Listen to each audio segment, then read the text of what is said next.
rolling out further such sites in due course.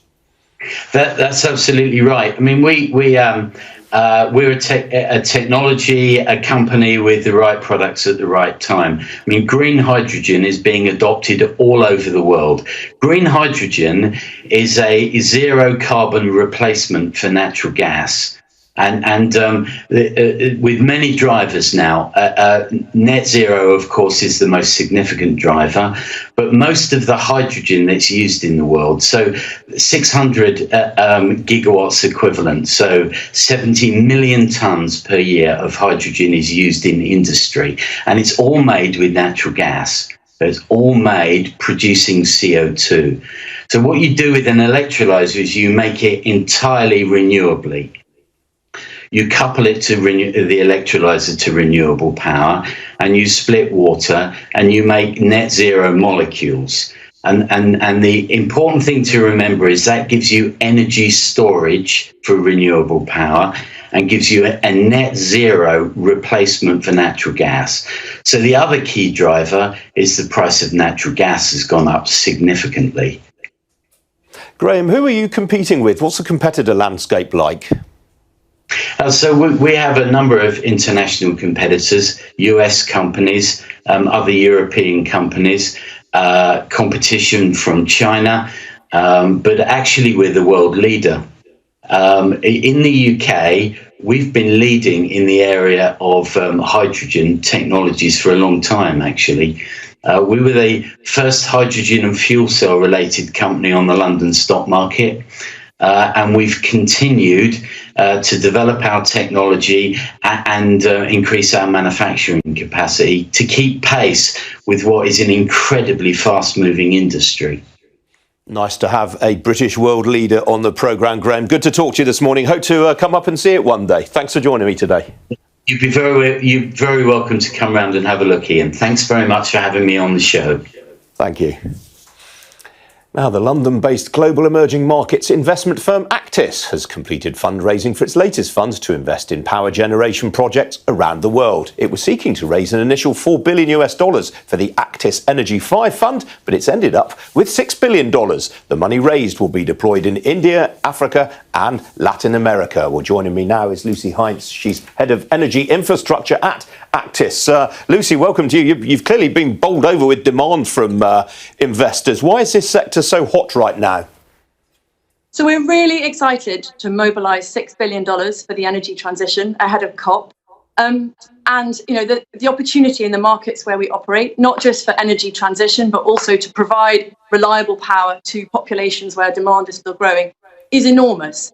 It's $14 trillion. That's $1.7 billion every day until 2030. So we're hugely excited to mobilise this amount of capital. I've seen suggestions that $850 million of the money that you've raised today will be deployed in India. Where will the rest of it be spent? So over the last 20 years, we've built 15 electricity generation companies across emerging markets. That's Latin America, Africa and Asia.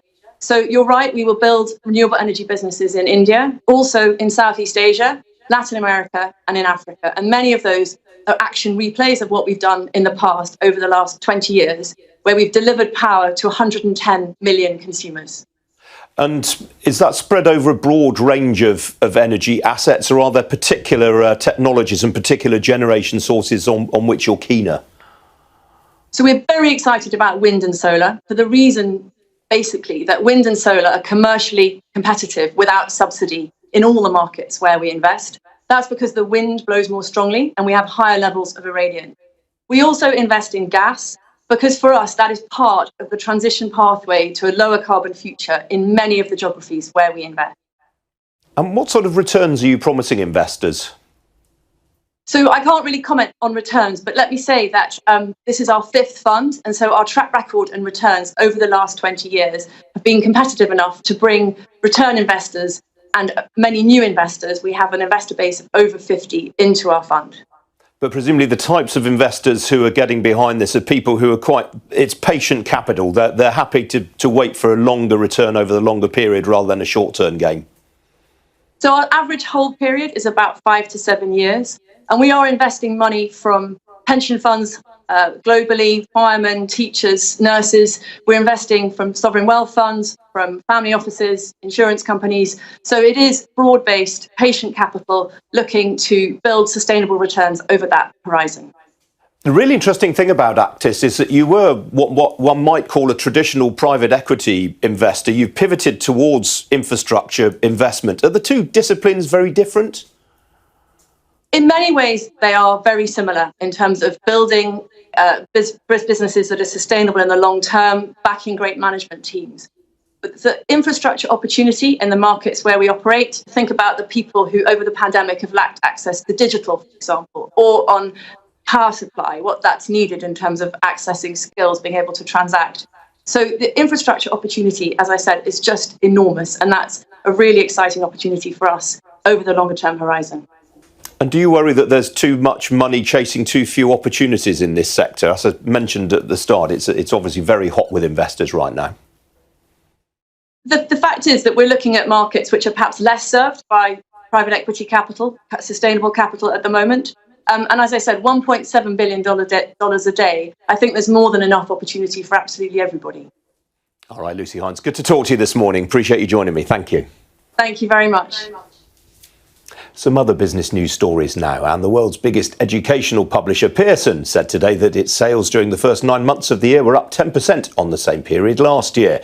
The company said that its virtual learning business had raised sales by 14% during the period, while its assessment and qualifications arm, which owns the exam board Edexcel, raised its sales by 24%. But higher education revenues were down by 7%, reflecting lower sales of courseware in the US as a result of falling college enrolments, and that has sent the share price 7% lower this morning.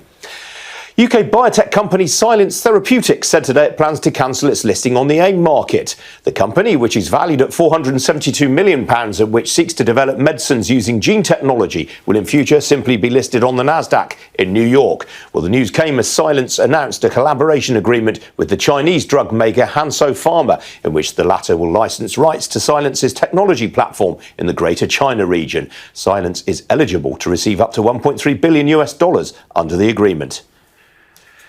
And tributes have been paid to the businessman Sir Jerry Robinson, who's died at the age of 72. Sir Jerry became one of the best-known chief executives in British business when, in 1995, as chief executive of the catering TV broadcaster and motorway services group Granada, he launched a hostile takeover bid for the hotel and restaurant operator Forte. He went on to serve as chairman of the drinks giant Allied Domecq, B-Sky B, the parent of Sky News, and ITN, as well as the Arts Council England, before making a number of TV series for the BBC, including Show Them Who's Boss. Gonna miss him. He's a great guy, Jerry. Now, Rio Tinto has reduced its forecast for the iron ore shipments it expects to make this year by 2%. The FTSE 100 mining giant said the shortfall reflected what it called modest delays at several sites as a result of labour constraints caused by pandemic restrictions limiting travel between and within states in Australia. Well, joining me now to talk about this is Victoria Scholar. She's Head of Investment at Interactive Investor. Victoria, good to see you this morning. How much of a setback is this for Rio? Hey, so I think essentially the CEO, Jakob Stolzem, summarised it perfectly himself. He said that this was another difficult quarter operationally. We saw a cut to the 2020 iron ore production outlook, also cuts to bauxite, which of course goes into aluminium, and copper as well. And that's why we're seeing Rio Tinto buck the trend for a higher FTSE 100 back up to pre-COVID highs. It's actually down by more than 1.5%. There were some interesting comments as well about monetary policy, saying that tighter interest rates are in fact one of the key risks to its outlook. Now, Rio Tinto is at risk of losing its top spot as the world's leading iron ore producer to Vale, its biggest rival in Brazil.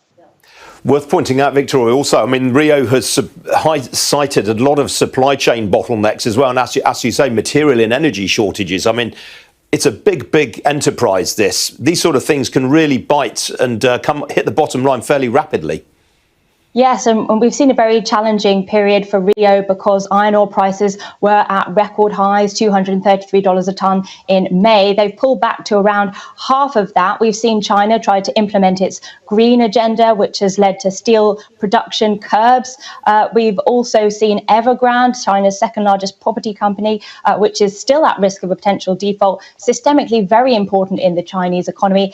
And most recently in the Xinjiang province, which is the largest producer of coal in China, that's looking at power shortages. That could potentially create another demand shock, which could impact manufacturing and mining as well. Part of the reason why we are seeing these downgrades towards the end of the year. Remember, in the first half, results were very strong. We saw record dividends, 9.1 billion paid out to shareholders, and 156% increase in underlying earnings, driven by the commodity prices. But it's the operational side that's really been struggling, and why we're seeing downgrades today. And another operational setback for them, Oyo Tolgoi, which is a gigantic copper mine that it's expanding in Mongolia. They've said today that that production is going to be delayed there until January 2023. Yeah, so this is its biggest growth project, 5.76 billion, and it's pretty much in discussions and almost arguments with the Mongolian government and its Canadian partner Turquoise Hill as well, because it's 2 years behind schedule and massively over budget. There's also issues with Pilbara after its Aboriginal site, which is 46,000 years old, was accidentally destroyed last year, ultimately leading to the ousting of its CEO. So certainly there are some major headwinds ahead for the company. All right, Victoria, got to leave it there. Good to talk to you this morning. Thanks for joining me. Thank you. Well, still to come here on Ian King Live. We'll be having a look at how global markets are doing this Friday morning. Don't go away.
I witnessed how the Catalan fight for independence split families.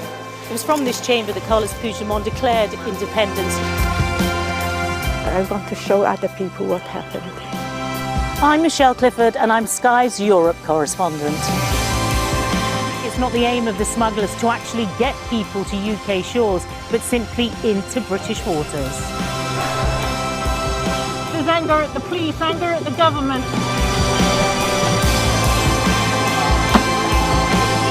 We aim to be the best and most trusted place for news.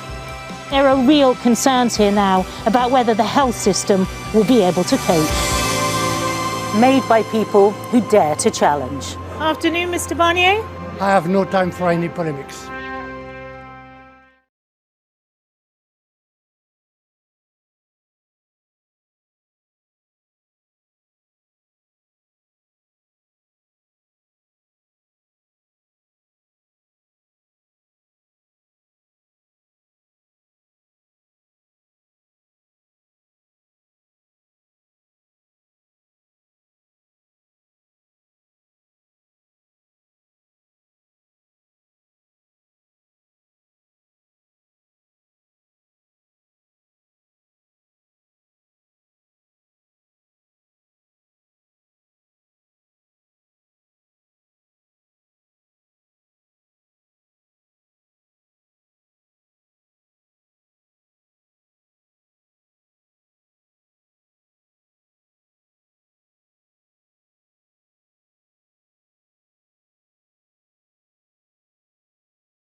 498911820, or you can visit our website www.welllamp.co.uk. You can also drop us a mail, info@welllamp@gmail.com. Well Lamp Shippers, fast, reliable, and trustworthy.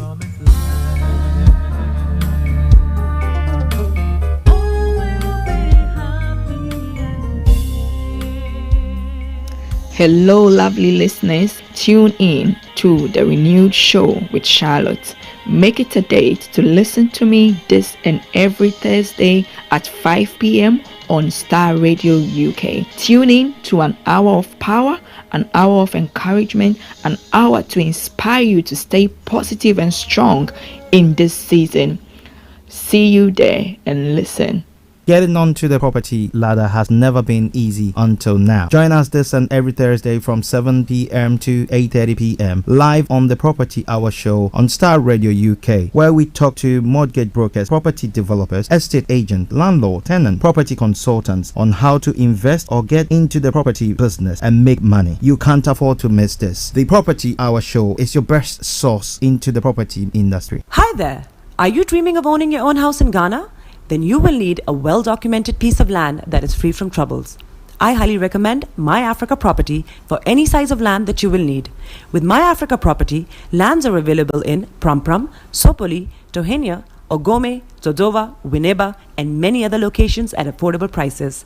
These locations are about an hour away from the airport, only 35 minutes from the motorway, 10 minutes drive from Central University College, 10 minutes drive to the beach, and close to Pram Senior High School and Ghana Men's Soccer Center of Excellence.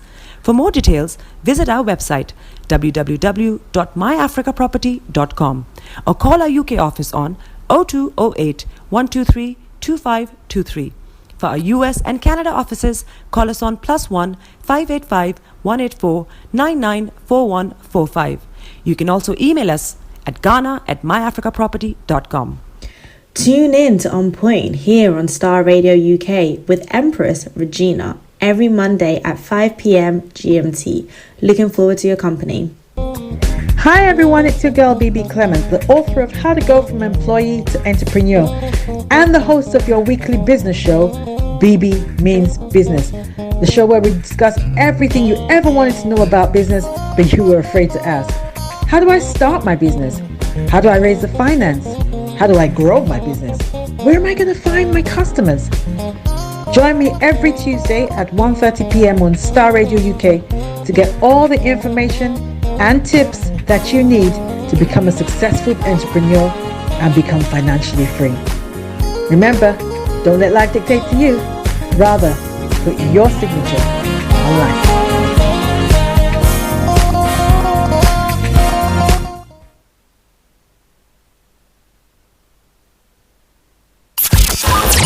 Only the best music.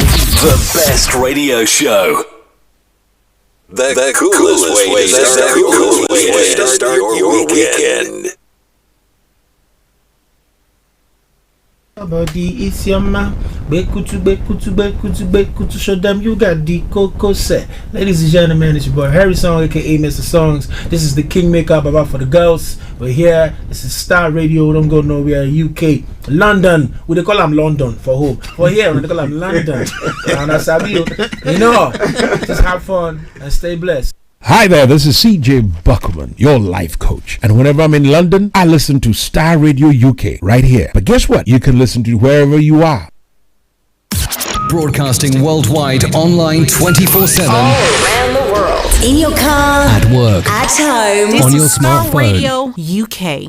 Are you ready to turn it up? 10, 9, 8, 7, 6, 5, 4, 3, 2, 1. That's flying high, you know how I feel. Sun in the sky, you know how I feel.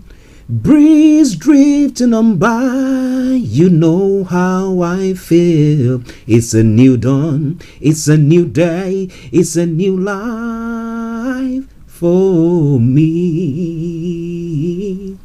and I'm feeling good. Hey, listeners,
this is Starr Radio.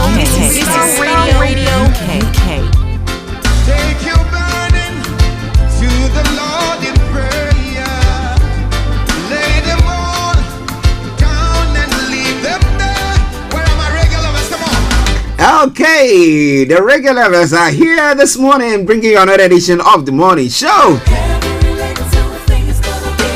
I want to say good morning, good afternoon, good evening, good dawn to you wherever you might be on planet Earth. Those of you on other planets as well, we salute you all and we welcome you to the Friday edition of the morning show. Today is the 15th day of October, the year 2021. Time now 10:36. It is the Friday edition of the morning show. Thank God it's Friday. So it doesn't matter what you've been through the week, the challenges and the hurdles and the ups and downs, whichever is appropriate.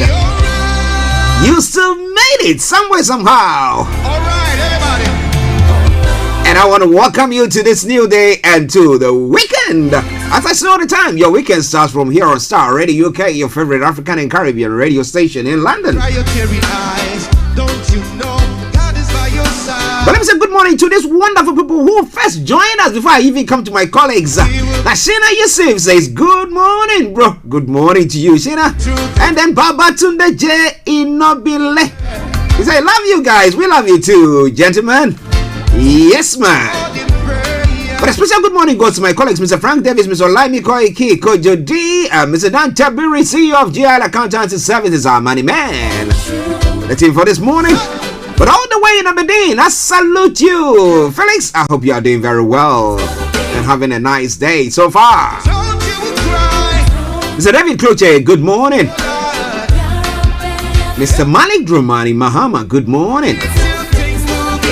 My brother Kwame, bros, Charlie. How buddy? Oh, Bessie, be alone, neighbor, yo. Where? All right then. I'll get in touch, Kwame. Okay, no. But a special good morning goes to our able producer, Mr. Francis Guy, who holds the helm of everything, making sure everything takes along nicely. To all presenters on Starr Radio UK, we salute you all. To our listeners in the US, UK, Europe, Asia, Australia, on the African continent, those of you in Nigeria, those of you in Ghana, those of you in Uganda, South Africa, of course, over the whole of the African continent. I salute you and I welcome you. But a special good morning goes to my special envoy in Russia. He brings us greetings from Russia with love. Tassino, how are you doing today and how is Moscow? Good morning to you as well. So, share the broadcast with your friends and loved ones and invite them to like our pages as well. It is a Friday edition of the morning show. Now, if it's your first time of tuning in to listen to us, this is how the program goes on Friday mornings. I'm going to bring you the quote for the day. The weather forecast is going to follow suit. Then the travel update. Then we go global trotting to have a look at all the news that is making the rounds across the globe. I say it all the time. If it's making the headlines, why not? We're going to be touching on it. From archaeology to zoology, from Accra to Zanzibar. Then after that, 11 o'clock, we'll take you straight to Nigeria, bring you some of the headlines from Nigeria as well. Mr. Olayomi will not be joining us. Hopefully, on Monday, he should be joining us. And then,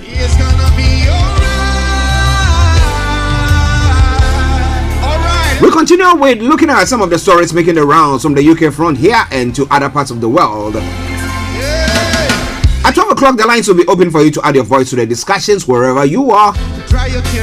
And then, at 12:30, the lines are closed. Because we're going to be having our money man, Mr. Tabiri, CEO of GIL Accountancy Services, joining in all the way from Kent to bring you the money hour. A program that when you listen to, put some monies in your pocket.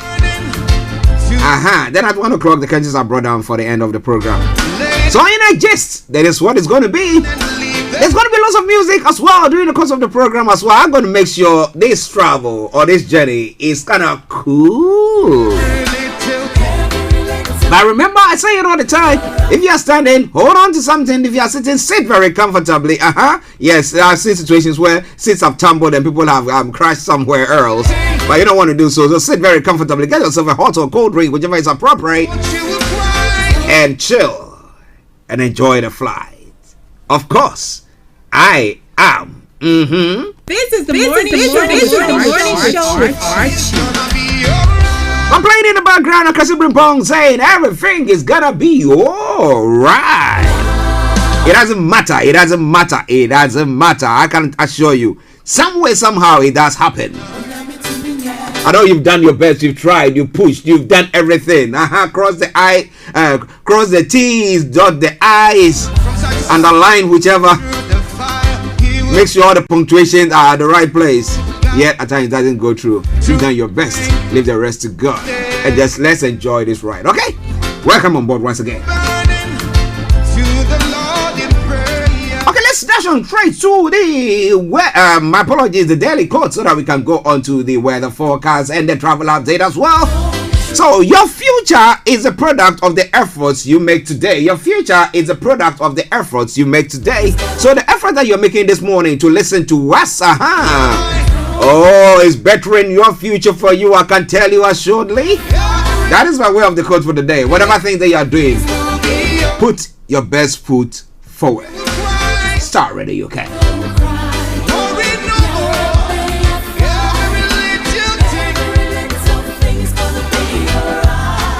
Now moving on to the weather front. I was leaving home and I just saw a bit of a drizzle there. I was like, okay, is it going to rain? Is it not going to rain? What is going to happen on that front? But well. Now this afternoon we will see existence areas of cloud, but some sunny spells are also expected to develop in places. It will remain largely dry, gentle winds expected as well. Tonight it will start partly cloudy, but cloud will build again through the early hours. It should remain mostly dry, but the odd spot of rain may drift in at the end of the night. It is Starr Radio UK.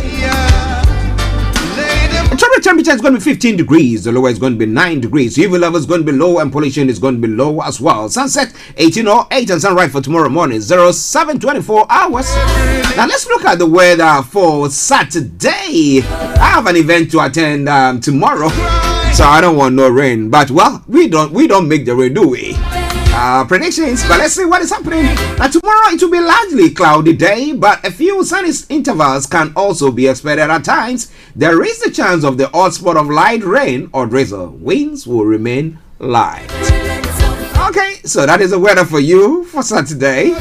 But the temperatures will be ranging between 16 and 10. And then comes Sunday, another one, a mixture of cloud and that kind of weather again. Top temperature is going to be 17 degrees and the lowest 12 degrees. So in a gist, that is how the weather is going to be for you. But as you know, when it comes to the weather here in this part of the world, I rest my case. Starr Radio UK.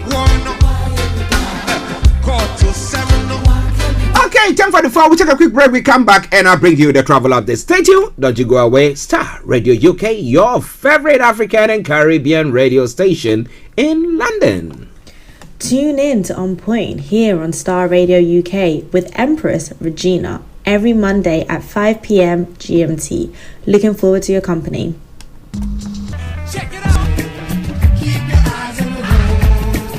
This is Starr Radio UK.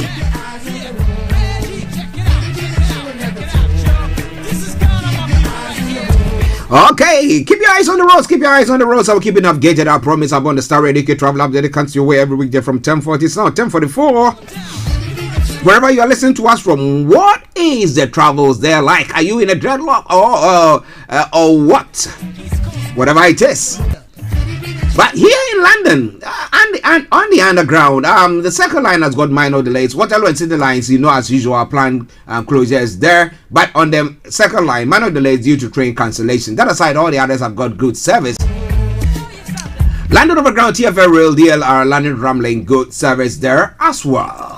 But keep your eyes on the roads. Keep your eyes on the roads. I'm keeping navigated. I promise I'll born. Moving on to the river bars this morning. On the river bars, City Cruises, good service. All the rest, good service. On the National Rail, yes, East Midlands have got East Midlands Railway, minor delays. Northern Rail, minor delays. Scott Rail, special service. South Western Railway, special service. And Southeastern, minor delays there as well.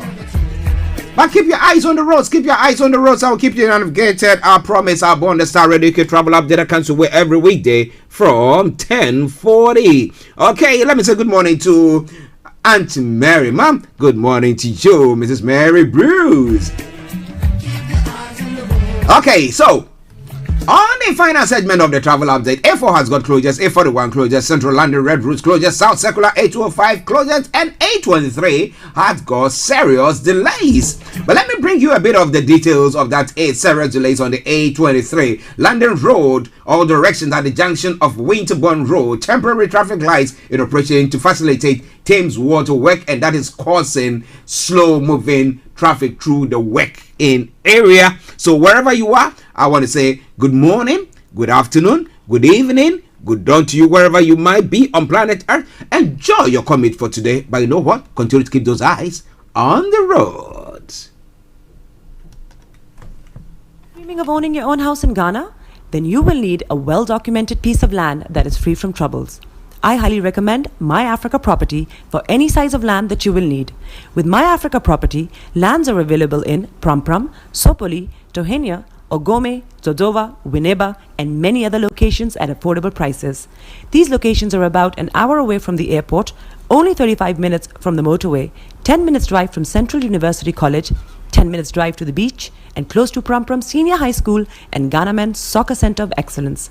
For more details, visit our website www.myafricaproperty.com or call our UK office on 0208 123 2523. For our US and Canada offices, call us on +1 585 184 994145. You can also email us at ghana@myafricaproperty.com. Tune in to On Point here on Starr Radio UK with Empress Regina every Monday at 5 p.m. GMT. Looking forward to your company. Hi everyone, it's your girl BB Clement, the author of How to Go From Employee to Entrepreneur and the host of your weekly business show, BB Means Business. The show where we discuss everything you ever wanted to know about business but you were afraid to ask. How do I start my business? How do I raise the finance? How do I grow my business? Where am I going to find my customers?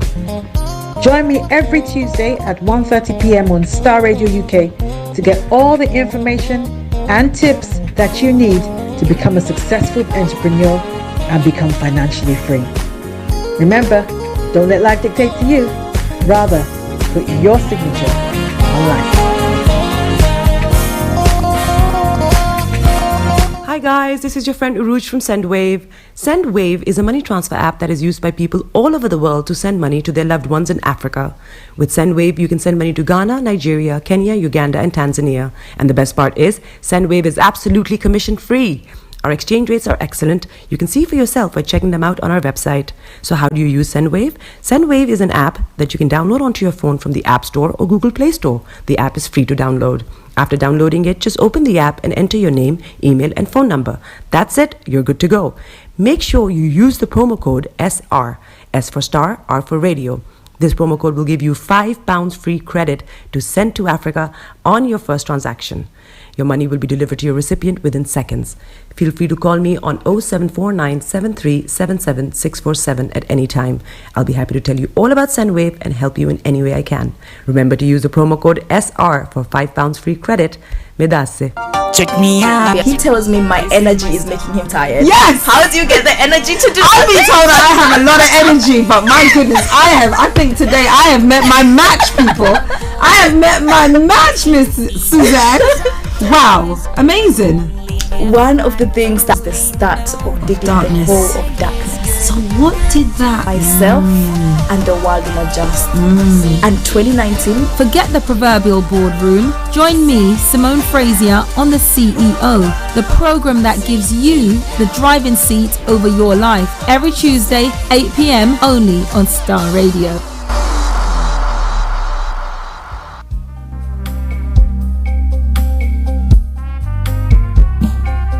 Are you looking for the fastest, reliable, and trustworthy door-to-door shipment company? Well, look no further. When was the last time your family received a shipment back in Ghana on time and in time? You are not sure? Well, Lamb Shippers, we pride ourselves with being the fastest, reliable, and trustworthy shippers you can use. You are assured of a prompt pickup anywhere in the UK by our personnel. They also make sure your items are well packaged to get to its destination in time. When it comes to door-to-door shipment, look no further. Well, Lamb Shippers, contact us on 07939009321 or 07498911820, or you can visit our website www.welllamp.co.uk. You can also drop us a mail, info@welllamp@gmail.com. Well Lamp Shippers, fast, reliable, and trustworthy.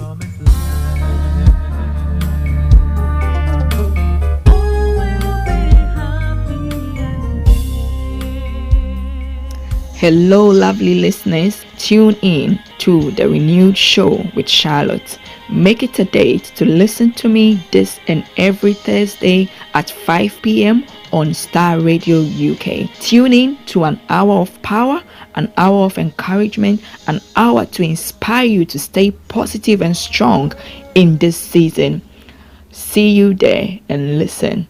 Getting onto the property ladder has never been easy until now. Join us this and every Thursday from 7 p.m. to 8:30 p.m. live on the Property Hour Show on Starr Radio UK, where we talk to mortgage brokers, property developers, estate agents, landlord, tenant, property consultants on how to invest or get into the property business and make money. You can't afford to miss this. The Property Hour Show is your best source into the property industry. Hi there. Are you dreaming of owning your own house in Ghana?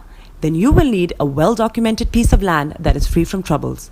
I highly recommend My Africa Property for any size of land that you will need.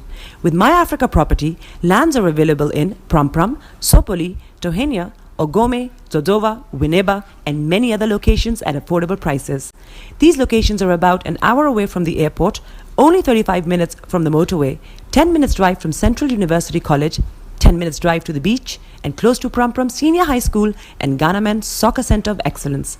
For more details, visit our website www.myafricaproperty.com or call our UK office on 0208 123 2523. For our US and Canada offices, call us on +1 585 184 994145. You can also email us at ghana@myafricaproperty.com. Tune in to On Point here on Star Radio UK with Empress Regina every Monday at 5 p.m. GMT. Looking forward to your company. Hi everyone, it's your girl BB Clement, the author of How to Go From Employee to Entrepreneur and the host of your weekly business show, BB Means Business, the show where we discuss everything you ever wanted to know about business but you were afraid to ask. How do I start my business? How do I raise the finance? How do I grow my business? Where am I going to find my customers? Join me every Tuesday at 1:30 p.m. on Star Radio UK to get all the information and tips that you need to become a successful entrepreneur and become financially free. Remember, don't let life dictate to you. Rather, put your signature on life. Hi guys, this is your friend Uruj from SendWave. SendWave is a money transfer app that is used by people all over the world to send money to their loved ones in Africa. With SendWave, you can send money to Ghana, Nigeria, Kenya, Uganda, and Tanzania. And the best part is, SendWave is absolutely commission-free. Our exchange rates are excellent. You can see for yourself by checking them out on our website. So how do you use SendWave? SendWave is an app that you can download onto your phone from the App Store or Google Play Store. The app is free to download. After downloading it, just open the app and enter your name, email, and phone number. That's it. You're good to go. Make sure you use the promo code SR. S for Star, R for Radio. This promo code will give you £5 free credit to send to Africa on your first transaction. Your money will be delivered to your recipient within seconds. Feel free to call me on 0749 7377 647 at any time. I'll be happy to tell you all about SendWave and help you in any way I can. Remember to use the promo code SR for £5 free credit with us. It's gonna be alright, everybody.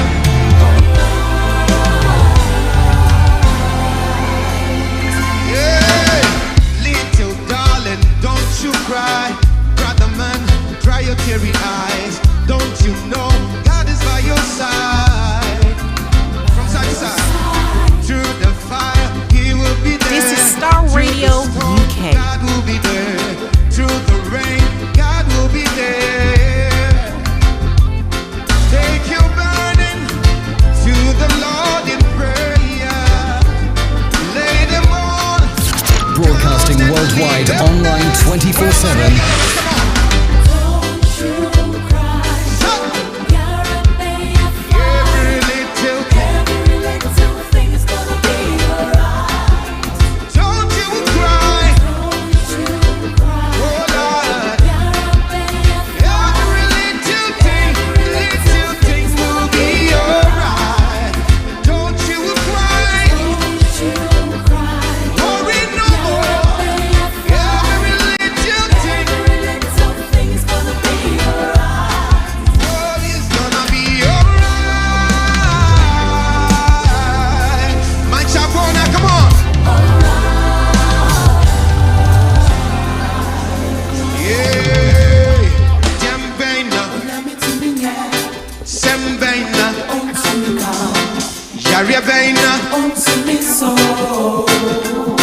Let me talk to you.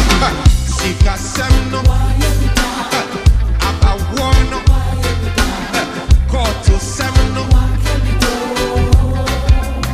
Now if you won't come, you never try Yesu. Now when you semno, catch it on no kwa. Now you tell them, don't you cry.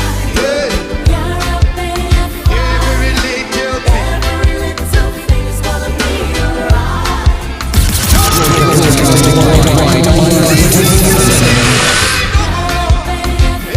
Of course, don't you cry, everything's gonna be alright. And it's always alright, some way, somehow, on Friday mornings when we come your way from Star Radio UK with the morning show. You know what I wanted to do for me? Share the broadcast with your friends and loved ones and invite them to like our pages as well. It gives me a thumb up and I'll give you a shout out. What about that? Okay, 2 minutes minutes to the top of the hour. Let's go global trotting quickly, and then we come back. I've got Mr. Frank Davis, who is seated, chilling, and going through all the story that's making the rounds as well. And Okojo D is also, he's not chilling. He's not chilling. He is doing some work, and then going through the story that we're going to be touching on as well. Okay, but stay tuned.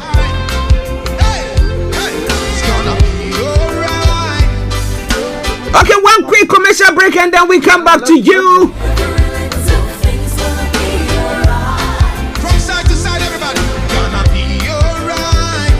Okay, don't you worry. Let's go and let's just go global trotting, and we'll come back to you with some information that we might have got that we're trying Archie, to. Yes. Let me just. This is a sad situation. This is a lady who I spoke to even 4 days ago. Yeah. You know, I've always said Hajia. Yeah. When I'm doing Roots of Africa show. This is a woman who actually facilitated the interview between on that program with the Bono what do you call it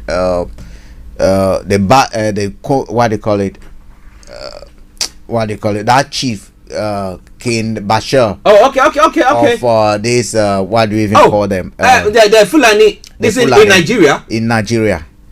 Archie, the information that I'm getting says that she died yesterday. Oh no! Guess what? And these are some of the issues we're going to be talking about. She was involved in a car accident in her attempt, actually this is very important, to run away from her would-be assassins. She sustained internal bleeding and has been in a military hospital and died. Archie. Wow! So, I remember her. I remember she was on this as well. Program yeah, as well. She was with the Fulani. Yeah, Archie, she's gone. She died yesterday. Wow! So when we talk of, this insecurity in Nigeria, she was running away from assassins who wanted to assassinate her. Yeah, assassinate her or whatever. Actually, I'm short of word. This is a woman we're planning to meet within the next few days at the Edu conference. Wow. May her soul rest in peace. Yeah, may her soul rest in Nigeria. peace. Yeah. Those of you in Nigeria, those of you in that particular area, we our condolences to you and to the family. We say our condolences as well, and may her soul rest in perfect peace. A very, very sad story, because I remember when she came on and she was talking about the fact if the chief or they're going to be in the same camera gone. And then we're discussing all that. She's gone. Wow. Okay, that's Mr. Frank Davis for you. Let him rest a bit. He will have a cup of coffee and we'll go global trotting and we come back to him. All right then, so Starr Radio UK, some breaking news that have come from Nigeria. We'll bring you more details on that as well, who Ajia is and what role she plays in Idol as well. This afternoon, the Roots of Africa program is going to be coming your way. I don't know, but just stay tuned, don't you go away. Okay, so on the news that is making the rounds in other parts of the world, starting from home here in the UK, tens of thousands may have had wrong COVID results. Whoops. So, was it a faulty kit or what? The whatever chemicals that they were pouring on it to test it? Which one exactly was? About 43,000 people may have been wrongly told their test for COVID-19 was negative. So they might have affected or infected lots of other people. Well, I'll bring you more on that. The first negative COVID PCR test confirmed at site. Wow. Okay. Yes, I think that is true, because one of my daughters, my spiritual daughters, let me call it that way, said that when she tested positive later on, she said she was feeling that way. She had done a test, first one, she's going to do another test, second one, and it's all coming negative until I think the third time before she tested positive. Wow. So what have they actually done? People would have been killed. What? Okay, huge rise in domestic abuse case are being dropped. Now, police in England and Wales are increasingly running out of time to bring charges I mean, how do we solve this? I mean, you talk about domestic abuse is going on like no man's business here in the UK and across other parts of the world. And even here where there is a rule of law, when people can be brought to justice and stuff like that, they are saying that, well, the police are running out of time to bring charges. Why? Do they not have enough evidence, or people not going out to testify? What is happening? Now, foreign drivers to be allowed more UK deliveries. Ministers want to lift the limit on how many deliveries overseas lorries can make in the UK. But the question is, how many do they make in a day or in one trip? How many deliveries are they allowed to? I mean, looking at all that, we will bring you some details about that. Now, Queen irritated by climate change in action. This morning, I was watching some of the stories where, well, it is something that she needs to say. It is true. I hate people who go for meetings, go and sit, and there's no implementation. That is like wasting my time. So, if the Queen is saying that, it's like the monarch appears to criticize people who talk but don't do ahead of this COP26 summit. So we hope that this time around, she's saying that before that conference will make them now make sure that whatever thing that they are saying, they will put their money where their mouth are or is. Okay then, it is Starr Radio UK, your favorite African and Caribbean radio station in London. Moving on to other parts of the world. Explosion strikes Afghan mosque during prayers. At least 16 people are killed after a blast at the Shia mosque during Friday prayers in Kandahar. Now, I don't get it. If I say I get it, I'm lying. I don't get it. If you are all of the same faith, okay, and you believe in some, I don't know, you want the extreme measures of this, and then you go kill people of the same faith. I don't get it. Honestly, I don't get it. Maybe I need somebody to come and tell me exactly what is going on in the heads of these people. That means that actually what they are doing, it has got nothing to do with the religion, but it's just being criminal.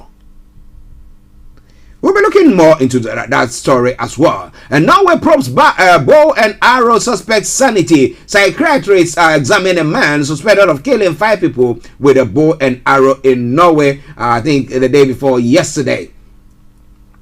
And then a day of mourning in Lebanon after bloodshed. 6 people were killed and 32 injured in some of the worst violence for years in Beirut on Thursday. So what exactly took place there?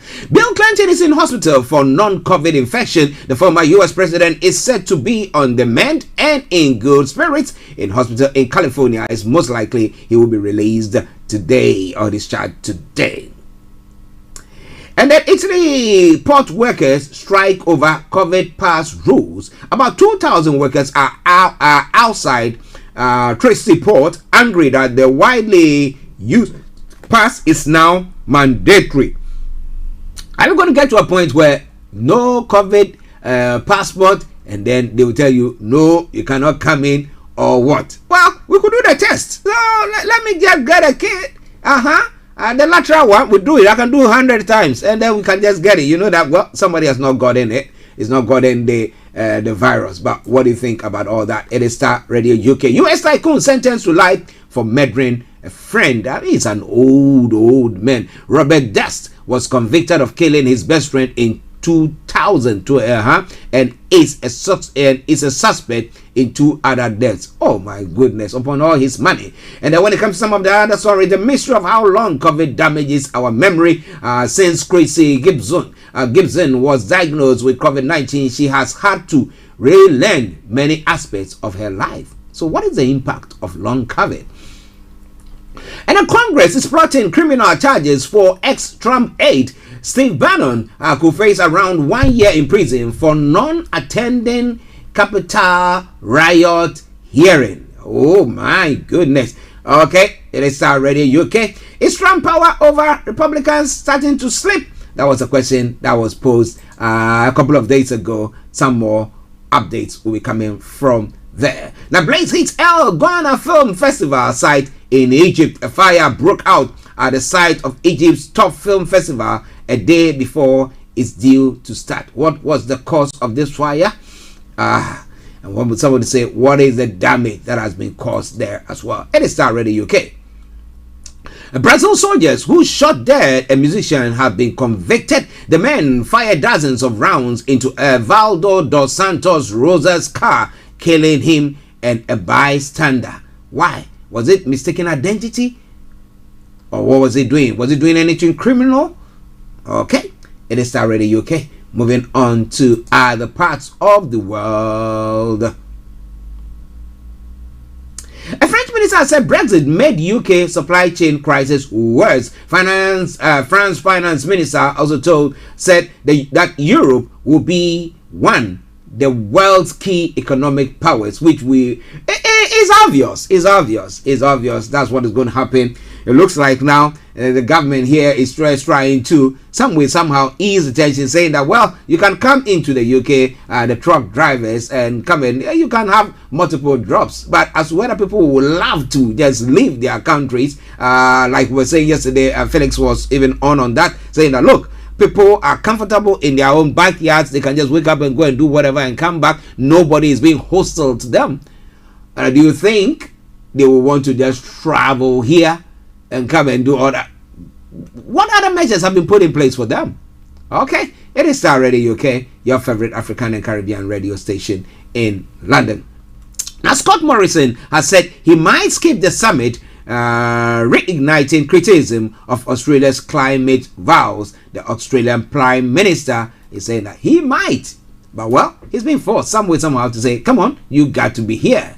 But Prince Charles is telling him he was saying he was surprised that Australian Prime Minister suggested he might not attend. But look at this same place, this country where it's been ravaged by fire. And well, maybe it is because he is looking at what the Queen had said, that they come and meet and it's all talk, no do. So we think that, well, if I'm not coming, because I don't think that whatever things that we're going to discuss there, whatever decisions we're going to make, I'll be able to implement it. And therefore, I'm not going to be wasting my time. Maybe that's where he is coming from. What do you think? It is Star Radio UK, your favorite African and Caribbean radio station in London. Friendly beers lead to Hong Kong murder suspect's arrest. The man went on the run after he allegedly killed a taxi driver in a case that gripped the city. And well, they went for a friendly beer drinking. He went out going to have he's running away, but he thought, let me chill, waiting. And then well, he's been arrested there. It is already UK. Now moving on to the African continent as well.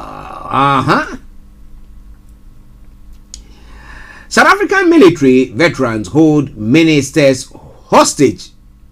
This is one thing that Frank has been crying for all the time. So when the ministers come to your village, or your MPs come to the village, all the promises that they were making and all those things, they've not done it. Where they only come visit the place because when it's time for elections and just take something up, make sure they give you some peanuts and then you can vote for them and they go away. Well, a rescue mission had to swoop in when talks about extra pay for anti-apartheid fighters went sour.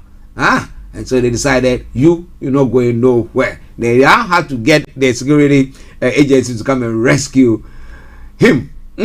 Okay, it is Star Radio UK, your favorite African and Caribbean radio station in London. In Cameroon, a very sad story. Authorities in English-speaking Western Cameroon appealed for calm on Thursday after a policeman killed a schoolgirl in the troubled region and was lynched by angry mob.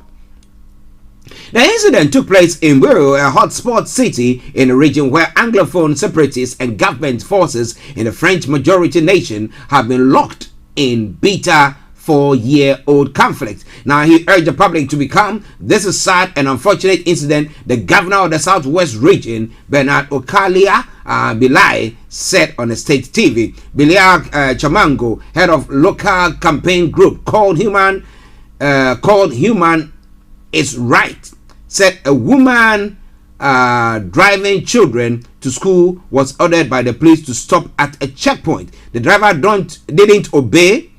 A gendarme opened fire and a schoolgirl was fatally wounded, she said. Now, people responded by lynching the gendarme the gendarme, more than 500 people came out and marched with the body of the girl to the governor's office. He tried to calm people down by promising to punish those responsible, he said. The pictures purporting to be that of the dead girl, the gendarme, and the mob circulated on social media but could not be authenticated. Well, a sad story there. Instant justice, I tell myself, that's not something that we will want, do we? All right then, it is Starr Radio UK. Now moving on to some other stories that we're going to be looking into details in the next few moments. Right groups reject proposed NSAS anniversary. Says a coalition of concerned civil society organizations yesterday objected plans by some groups of to hold protests in Lagos to mark the first anniversary of the NSAS demonstration. They said while they reorganize the right of people and groups to protest the action must be within the ambit of the law and it should not violate the rights of other people. Well, so we will be bringing you more on that front. Nigeria ranks third on Africa's best foreign investment market, scored low in forex control. My question is, with all this insecurity, that's why the other time I was saying that maybe we sitting outside here, we think that, well, it's so dangerous in there. They go and they think, look, everything is all right. We should go about our businesses. And maybe some of the investors have done what? Inspection, or have gotten people to do to bring intel about the security issue in Nigeria. I think, well, it is not that dangerous. So maybe we are just shouting woof, woof, woof when there is no woof. What do you think? Well, we'll bring you more on that front as well. The final one from Nigeria, the Independent National Electoral Commission has expressed its readiness to conduct a near-perfect governorship election in Anambra State on November the 6th. INEC Chairman Professor Yakubu Mahmood announced this yesterday at the workshop for reports on election processes and procedures in Akwa, the state capital. Do you think it's going to be a free and fair election? He said near perfect. What is near perfect? Well, we'll see more on that front. Ursula engaged in an illegality in 2017, says some judge, the advocate for the anti-gay bill in Ghana. Well, now he's moving to other territories. Let's see how it all pans out. We'll bring you more on that front. Now, interestingly, whilst they are trying to curtail their rights and stuff like that, well, a jealous gay man has stabbed his lover for cheating. What do you say? Well, we'll bring you more on that front. But when it happens that the Electoral Commission conducts an election, and during the course of the election, there are people who are trying to snatch ballot boxes and doing all stuff, and there is security come in, there is exchange, or not exchange, but people are shot at. Will we have to hold the Electoral Commission at fault or culpable? There's a lot more I'm going to be bringing you in a moment. But it's all Starr Radio UK, your favorite African and Caribbean radio station in London. But interestingly, we know that it's not everybody who is, in favor of this LGBTQI anti-bill that is in Parliament. Churches against LGBTQ community are like the Pharisees and Sadducees. A mother of transgender singer has jabbed. I'm bringing you more on that. Well, you think that you people are being hypocrites? You remember the other time I think I was on air. I was saying that when they brought it's not a prostitute, a woman who was alleged to have committed adultery to Jesus, that she needs to be stoned because she was caught in the act. Jesus didn't say anything. They were the Sadducees and the Pharisees were also have surrendered him, and he decided to just use his finger to scribble something on the ground, and as he scribbles, people decided to depart. Is that what this woman is saying? What do you think? A pastor's wife and a mother of a transgender singer, Araba Forsen, has expressed her disgust at churches rallying behind the passage of the promotion of proper human sexual rights and Ghanaian family values bill into law. So, is it because maybe she's got someone in her family involved in that? That's why she's taking this stand? What do you think? We'll be bringing you more on that front. It is Starr Radio UK. It is your favorite African and Caribbean radio station in London. Don't you go away. We take a quick break and we come back and we'll have a detailed look at some of these stories or the updates from Nigeria. A quick one going to be coming from there. Stay tuned. Hi there. Are you dreaming of owning your own house in Ghana? Then you will need a well-documented piece of land that is free from troubles. I highly recommend My Africa Property for any size of land that you will need. With My Africa Property, lands are available in Pram, Sopoli, Tohenia, Ogome, Dodova, Winneba, and many other locations at affordable prices. These locations are about an hour away from the airport, only 35 minutes from the motorway, 10 minutes drive from Central University College, 10 minutes drive to the beach, and close to Pram Senior High School and Ghana Men's Soccer Center of Excellence. For more details, visit our website www.myafricaproperty.com or call our UK office on 0208 123 2523. For our US and Canada offices, call us on +1 585 184 994145. You can also email us at ghana@myafricaproperty.com. My good God, not be my fault. Oh. Jehovah just do me something. And it is a marvelous thing. Are you ready? Broadcasting worldwide, online 24/7. Come on, let's do this. All around the world. All around the world. In your car, At work, at home, on your smartphone. This is Star Radio UK. Are you ready to turn it up? This is Star Radio UK.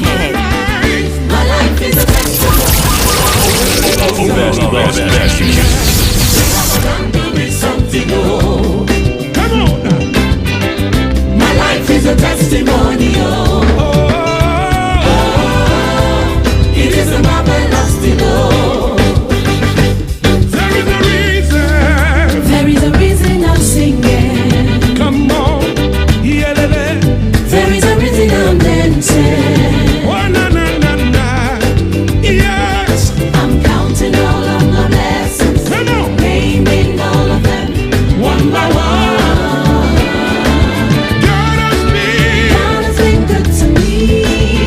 His goodness and mercy. His goodness and mercy every day I see. Oh Lord, I am grateful. Oh Lord, I am grateful. You have been so faithful. Starr Radio for the people is survive. You don't do me something. Yes. It is a marvelous thing, Lord. Jehovah done do me something. It is a marvelous thing. Starr. My life is a testimony. My life is a testimony. Oh, na, na, na, na. Yeah. Jehovah done do me something. He done do me something. Yeah. My life is a testimony. Yeah. It is a marvelous thing. Come on. Everybody listen. God has been good to me. His goodness and mercy every day I see. Oh, na, na, na, na. Hey. Oh, Lord, I am grateful. You have been so faithful. Jehovah done do me something. He done do me something. Oh, na, na. It is a marvelous thing. It is a marvelous thing. Yeah. Jehovah done do me something. Jehovah don't do me something. Yes, this morning Jehovah don't do me something. May he do you something as well. Something good. It is Starr Radio UK, your favorite African and Caribbean radio station in London. Bringing the time now to 11:22.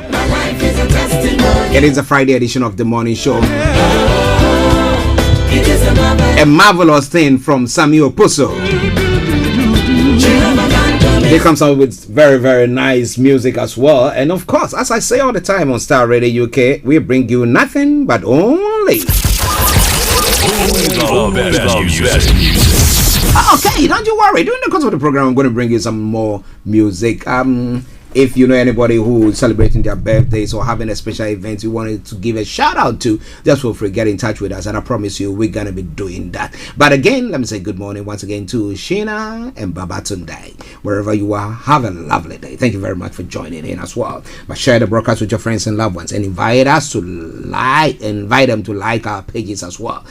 But now let's go to Nigeria, where I have Mr. Frank Davis, who is I know the incident that has just happened there is quite troubling, but well, she's done her bit and she's gone. Now what are you doing? If you are listening to us, do yourself some good by sharing this broadcast with your friends and loved ones. Okay. Now, the first story a couple of stories that I want us to have a look at. Rights groups reject proposed NSAS anniversary. The coalition of concerned civil society organizations yesterday objected plans by some groups to hold protests in Lagos to mark the first anniversary of the NSAS demonstration. They said, while they recognize the right of people and groups to protest, the action must be within the ambit of the law and should not violate the rights of other people. The groups said those planning the protest should have a rethink, considering the likelihood of unscrupulous elements hijacking it and leading to mayhem. Their spokesman, Nelson Kunjimi, urged the police to recognize the right of citizens to protest. He said they should act professionally in protecting the economic and human rights of Lagosians as they move about without let or hindrance. Kunjimi said the last NSAS protest resulted in public disorder because it was hijacked by hoodlums who could not be controlled by the planners.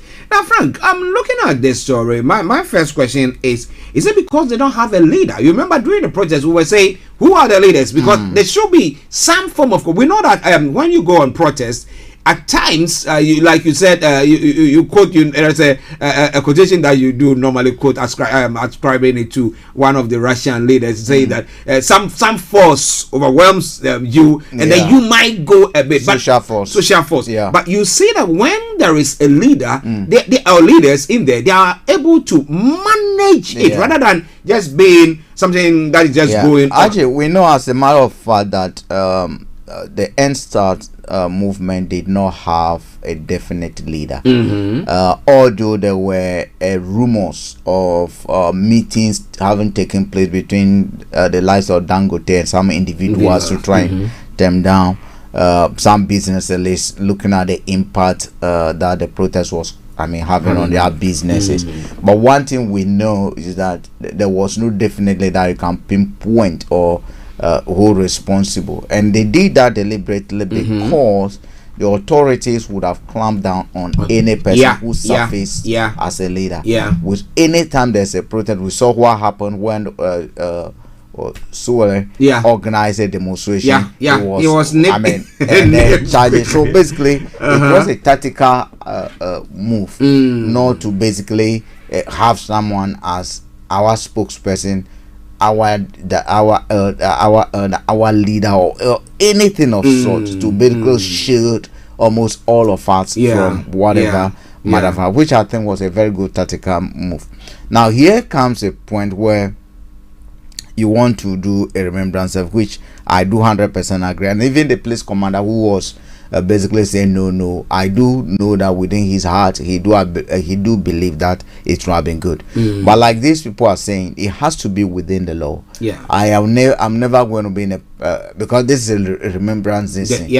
I wouldn't want to encourage anyone to go and take what do you call it, the law into their own hands. The remembrance should be marked as such. Remembrance is remembrance. That's why I was saying the other time that I wish the place will work with some of these people to be able to find a better way of doing things, because if you know and you think you have intelligence of them going to, then there's a need, there's a demand for what they want to do. The police responsibility to some extent is to protect lives, property and order. Now you do not over focus on trying to prevent people because you think you have power and you want to enforce law and order. I mean, the other thing that you want to do is to protect lives, which some of these people are those again you're supposed to protect. In my view, it's not going to end well if the NSAS remembrance people decide to go without approval. It's not going to end well, in my view. They should try and get what they call it, the law on their side. Try and be able to get a business side on that, so that they don't maximize this Christmas season. Are coming. Businesses apart. I mean, with the COVID and everything, people are now opening their businesses, and they wouldn't want any disruption to their businesses. People are attacking their shops and other things. So that is where they might have to come out with a leader now if they want. Someone should take the trouble on themselves to write to the police administration that this is what we want to do, and then invite others to join. I mean, are you getting me? I think that would be the most prudent and appropriate thing to do. Okay. What do you think if you are listening to us? You are in Nigeria, or you come from Nigeria. I think that we wouldn't listen. We just have to embark on this anniversary protest, and whatever happens. Or do you think even the NSAS, they've done that? It's all sorted. They ended that SARS, and then they created another one. We've not been hearing of they going after people like the way the SARS were doing. So maybe, we've achieved the aim. So what is the point in celebrating this anniversary, or this first anniversary? If you have any thoughts about it, feel free to share it. It is Starr Radio UK, your favorite African and Caribbean radio station in London. I'm talking about insecurity, but Nigeria ranks third on Africa's best foreign investment market, scored low in forest control. Though the story says that the ABSA fifth African Financial Market Index 2021, the AAFMI report has pointed at Nigeria's foreign exchange restriction measures as an albatross to the country's foreign investment attraction. Now, the AAFMI scored Nigeria low on access to foreign exchange and the capacity of local investors, hence ranking Africa's largest economy behind South Africa and Mauritius, following a survey of 23 countries in the sub-Saharan Africa. Nigeria made the top 5 list, taking the third spot with a score of 63. South Africa and Mauritius were scored 86 and 70 points respectively, while Ghana received 62 points and Uganda was awarded 57 points by the AAFMI, which passed its best market for foreign investment on 6 pillars. Now, interestingly, first of all, when it comes to the control of the foreign currency that the government has done, I mean, you remember back in the, I think, was it last year or thereabout, they came out that you cannot, when you even money is remitted to you, you cannot take it in dollars, or you have to just take it in naira and all that. So that thing has gone on. But when it comes to people investing in your economy, they know that they can just repatriate their profits out, because they come to that agreement before that is done, isn't it? Archie, what do you call it? I don't know the ultimate goal and aim of those who were doing that survey. I don't know what they hope to achieve, and I don't know what they want to achieve, because what they've said over there, 2 things.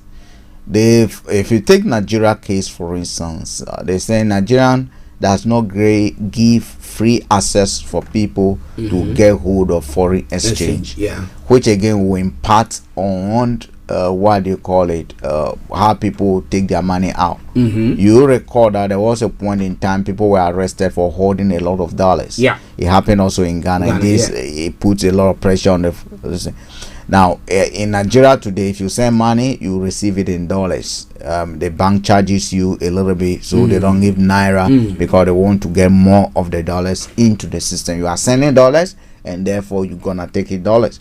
So if I'm sending dollars to Nigeria, what the government is saying that I should be giving the same dollars, not the exchange. Not the exchange. Actually, on the other hand, the report is also saying that Nigeria is rated third.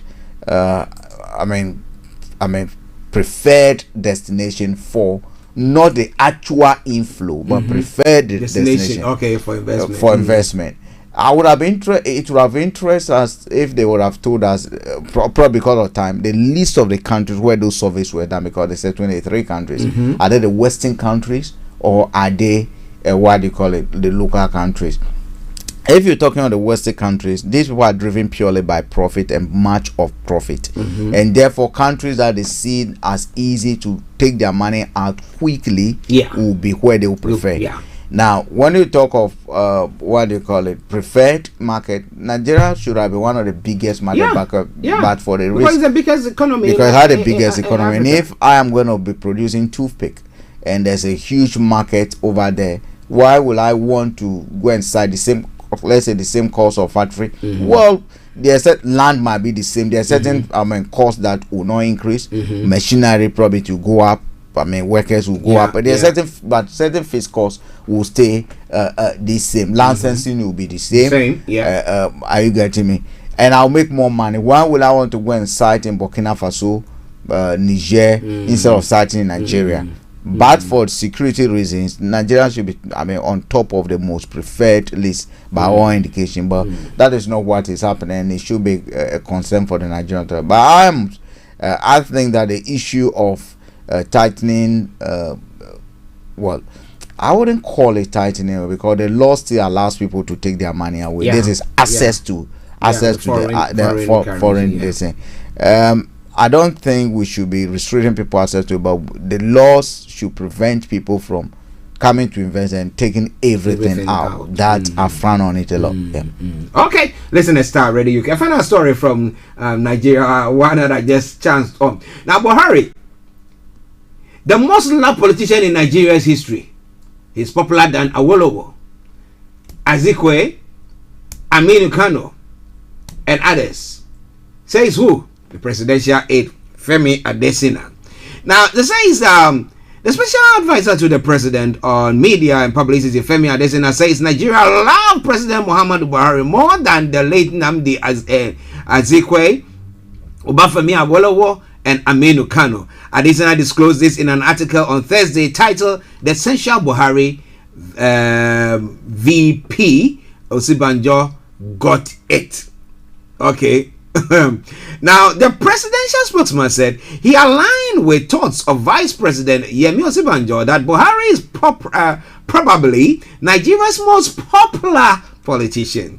He said the Vice President Yemi Osibanjo is an honest man. Whatever he tells you, please take it seriously. You can even take it to the bank, as it's a check that will never bounce. Last weekend in London, while speaking with top officials of the Nigerian High Commission, the Vice President Osibanjo said of President Muhammadu Buhari, the my gaskia,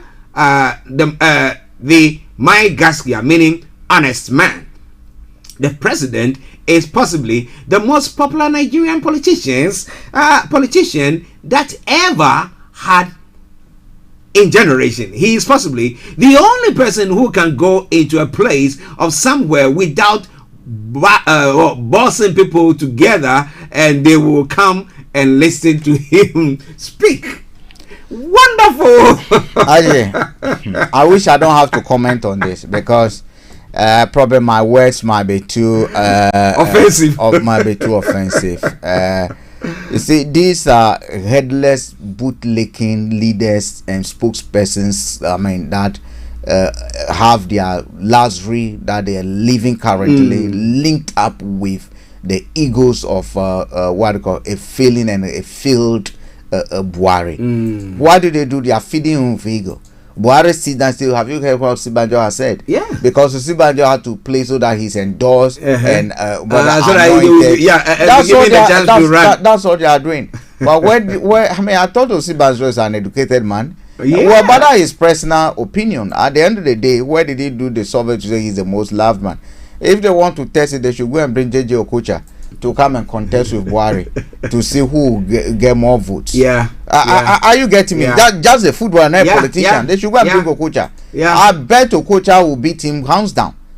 Yes. Yeah, popularity Yes. wise. Yeah. So who say Buhari is popular?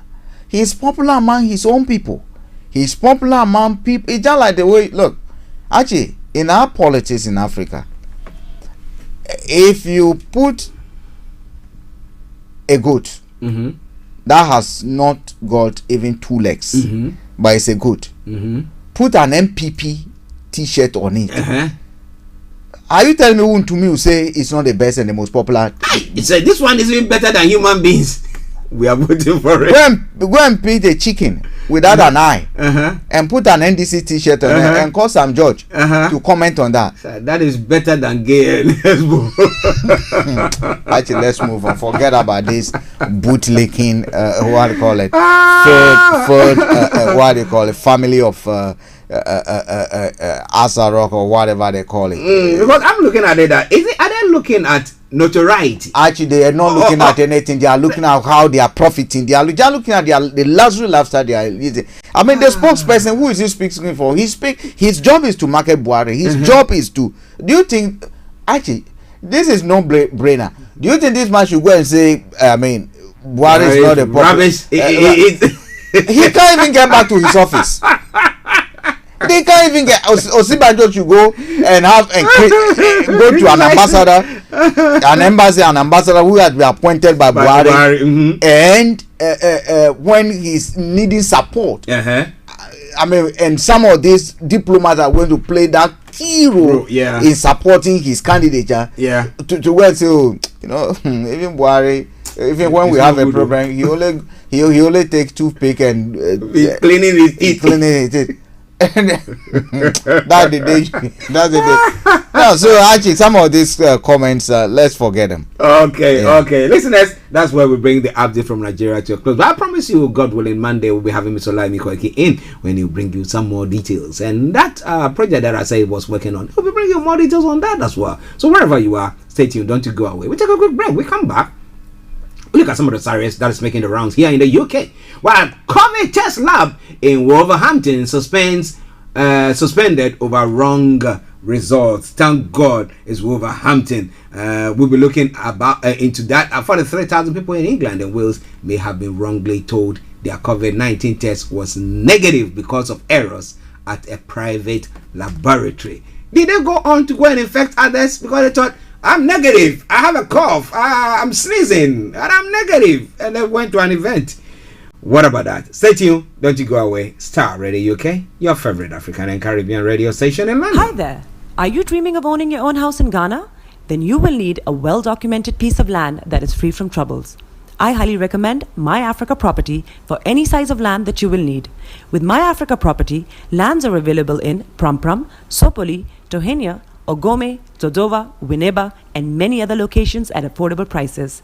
These locations are about an hour away from the airport, only 35 minutes from the motorway, 10 minutes drive from Central University College, 10 minutes drive to the beach, and close to Pram Senior High School and Ghana Men's Soccer Center of Excellence. For more details, visit our website www.myafricaproperty.com or call our UK office on 0208 123 2523.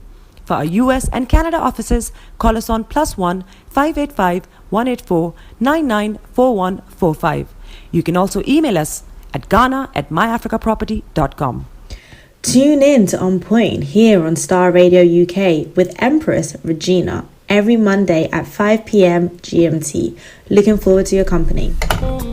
Hi everyone, it's your girl BB Clement, the author of How to Go From Employee to Entrepreneur and the host of your weekly business show, BB Means Business. The show where we discuss everything you ever wanted to know about business but you were afraid to ask. How do I start my business? How do I raise the finance? How do I grow my business? Where am I going to find my customers? Join me every Tuesday at 1:30 p.m. on Starr Radio UK to get all the information and tips that you need to become a successful entrepreneur and become financially free. Remember, don't let life dictate to you. Rather, put your signature on life. Welcome back to the program. It is Star Radio UK, your favorite African and Caribbean radio station in London, bringing the time now to 11:42. It's the Friday edition of the morning show. With me in the studio, Mr. Frank Davis, I'm Archie, and we are looking at some of the stories making the rounds across the globe. Now we're going to be bringing you something from home here in the UK. Now maybe wherever you are, you want to share with us what is happening there, feel free to do so. But remember, this afternoon exactly at 3 o'clock, it'll be coming your way again, though that sad story that has happened with the loss of one of the let me say the guests that appeared on the Roots of Africa program. Yet it will be coming your way. Yet the Roots of Africa will be coming your way. Mr. Frank Davis will be hosting that program, so make sure you make a date with him on that program. But I'm Archie, and I have Frank here. So now let's move on to some other stories, as I said, making the rounds from the UK front. Now, interestingly, about 43,000 people in England and Wales may have been wrongly told their COVID-19 test was negative because of errors at a private laboratory. Testing at the Wolverhampton lab has been suspended following an investigation by NHS Test and Trace. It is now contacting those affected, mainly in the southwest region, to ask them to take another COVID test. Now, concerns were raised when people had positive lateral flow tests but negative PCR results from the lab. The lateral flow tests are rapid tests widely used by schools and workplaces to find people with no symptoms who are infected and can spread the virus. The PCR tests, as we know, are sent off to a lab to be analyzed, detect the virus several weeks after infection, and trigger contacting tracing after a positive LFT. Official guidance is to take a PCR to confirm the COVID. The error could mean thousands of people infected with COVID-19 were wrongly told to stop isolating and may be infected, may have infected others. Some false negatives are expected because no test is 100% perfect. But reports of this happening appear to be unusually high in certain areas over the past few weeks.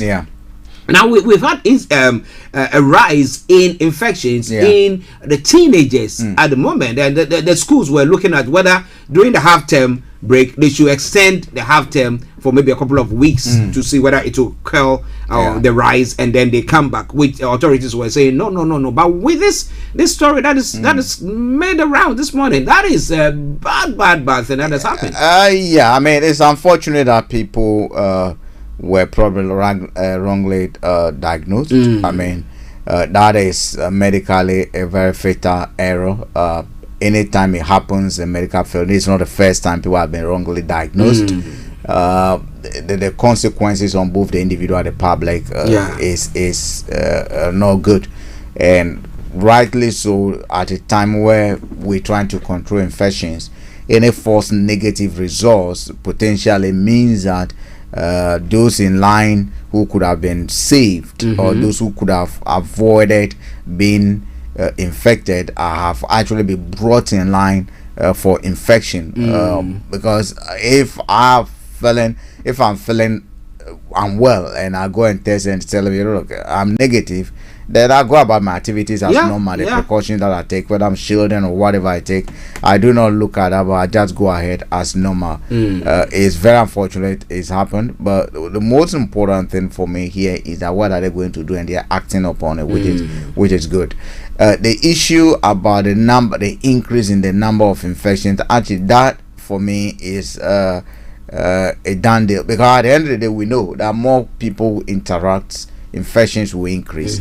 But the crucial figure, which for me I always said will be of interest to know, the rate at which people are being hospitalized. We're told, for instance, now a lot of about 80% of hospitalized pregnant women infected with the virus have not taken vaccine. Meanwhile, the issue about whether pregnant women should vaccinate or not vaccinate came late because it was late on before a decision was made that they should go out, which again means that they had consent about what issue happened. I've told you a point where someone's menstrual cycle was tempered or played with, and there's no one because they took the vaccine, and therefore you have some of those.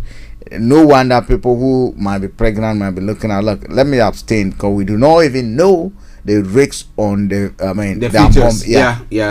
We do not know that.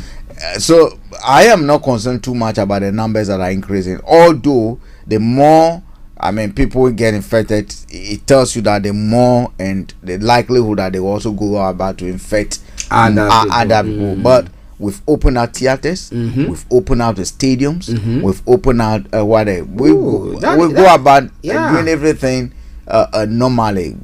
Labour conference went ahead, Conservative conference went ahead. Not even a lot of people were not wearing masks, sitting close to each other, and other things. So we expect a spread, but keenly, are they going to hospital? Are the hospitals overwhelmed?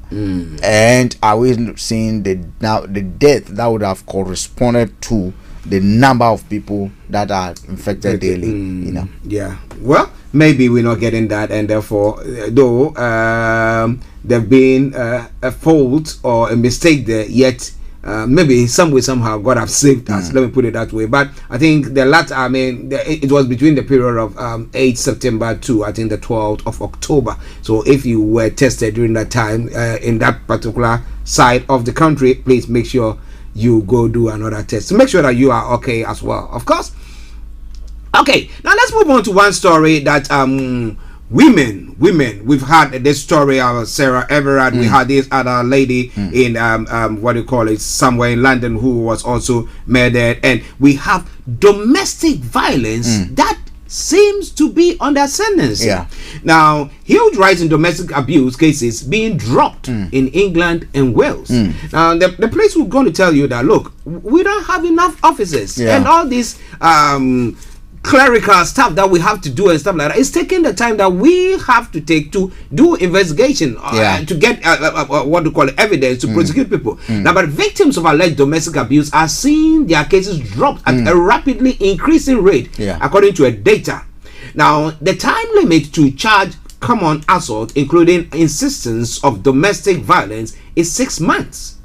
Now, nearly 13,000 cases were dropped in England and Wales over 5 years after the authorities hit that limit. Now, campaigners say women are being denied justice and the police and prosecutors should be given more time. The new figures relate to the common assault cases, which includes things like a push, threatening words, or being spat at, and which are normally dealt with at magistrates' court. But 3/4 of all domestic abuse cases, including sexual assaults, are closed early without the suspect being charged, according to a report by HM Inspector of Constabulary.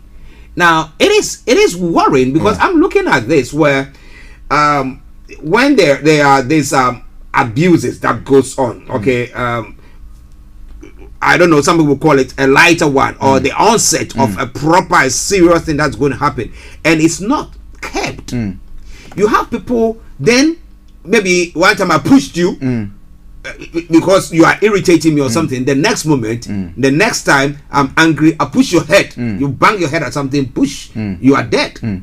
So and again, that's six months that they have. It's quite a difficult situation for the police and the victims. I acknowledge that the police have a very difficult task, and I do think that some of these we can do a lot of things by just allowing people to complain over online and probably provide evidence and getting witness statement like the way we do trial by the sense of the police going to first take statements and other we can submit evidence and statement online, and then there are people who are not police officers who might want to look at that as a solution to be able to help the place of augment the pressure they are under and the backlog, because at the end of the day, if someone has been pushing this evidence, I don't need a police officer to be able to take their witness statement.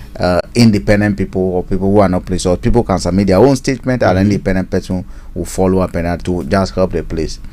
On the other hand, Archie, we should expect domestic violence and reports of domestic violence to go up. It's going to happen because once economically people living together begin to feel both financial pressures and community pressure out of job pressures, then expect psychologically tension should start mounting at home. And once those tensions do happen, expect frustration from people. I mean, it's not everybody who has that ability to restrain themselves. Now, again, we might have to look at some of these reports that have been made. Actually, from some of the information that is out there of some of the cases, that I don't see why a woman should, in the first place, want to report some of those incidents. Actually, you stand in the hallway, right? You are angry with me, standing in the hallway, and I walk past and my shoulder touch you. Is that as an assault? It's not. It's an assault. It's not. But you will be you can imagine the number of such cases that the police have to deal with. Okay. Archie, when there's an issue and we're all talking, the woman has the right to raise their voice, but once you raise your voice, they can't please say, and he was abusing me. I'm not saying it doesn't happen, but I'm saying there are some cases that are trumped up, made up of no value, a waste of police time. Okay, we might have to look at a check and balance system to weed out some of this. Okay.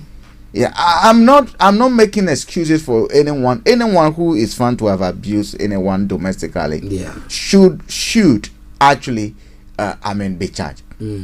Here's the case: you are with your girlfriend, your wife, proud to tensions coming your way. Sometimes she's sleeping, you having sex, you wake her up through sex. But on this occasion, you woke her up and he said, no, because you have problem today. She then refers you to that. There was a day I was sleeping, and when I woke up, you on top of me having sex with me. That's rape. Raped me.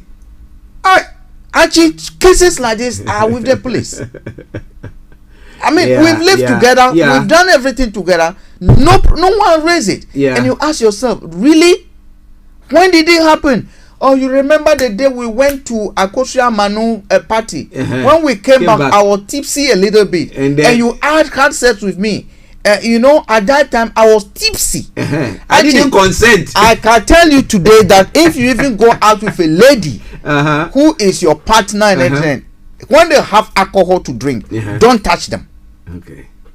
You have to make sure you use a card. Let them read the words. Are you? Actually, you have to sign. You know the way I'm scared of women. Actually, it's because you get to some of these cases and you ask yourself, every single man out there potentially can be charged with rape, unless you've never had sex with a woman. If you're a virgin, even you can be for assaulting by looking. The only thing that they've not done is he was looking at me. She assaulted me by sight. Actually, you see, I do get angry with such cases because they take the police time from the issues, the actual abusers who should be facing jail or should be punished by the law courts. Are you getting me? Because all these are waste of police time. We're talking a Mark issue. Mark. What did Mark do? Have sex with a girlfriend.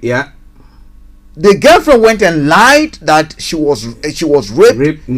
It took the police time to be able to establish that there had been a relationship over 2 years relationship with communication, text messages, establishing that these two people are actually partners, that they had a problem, and that's why the lady actually such a case.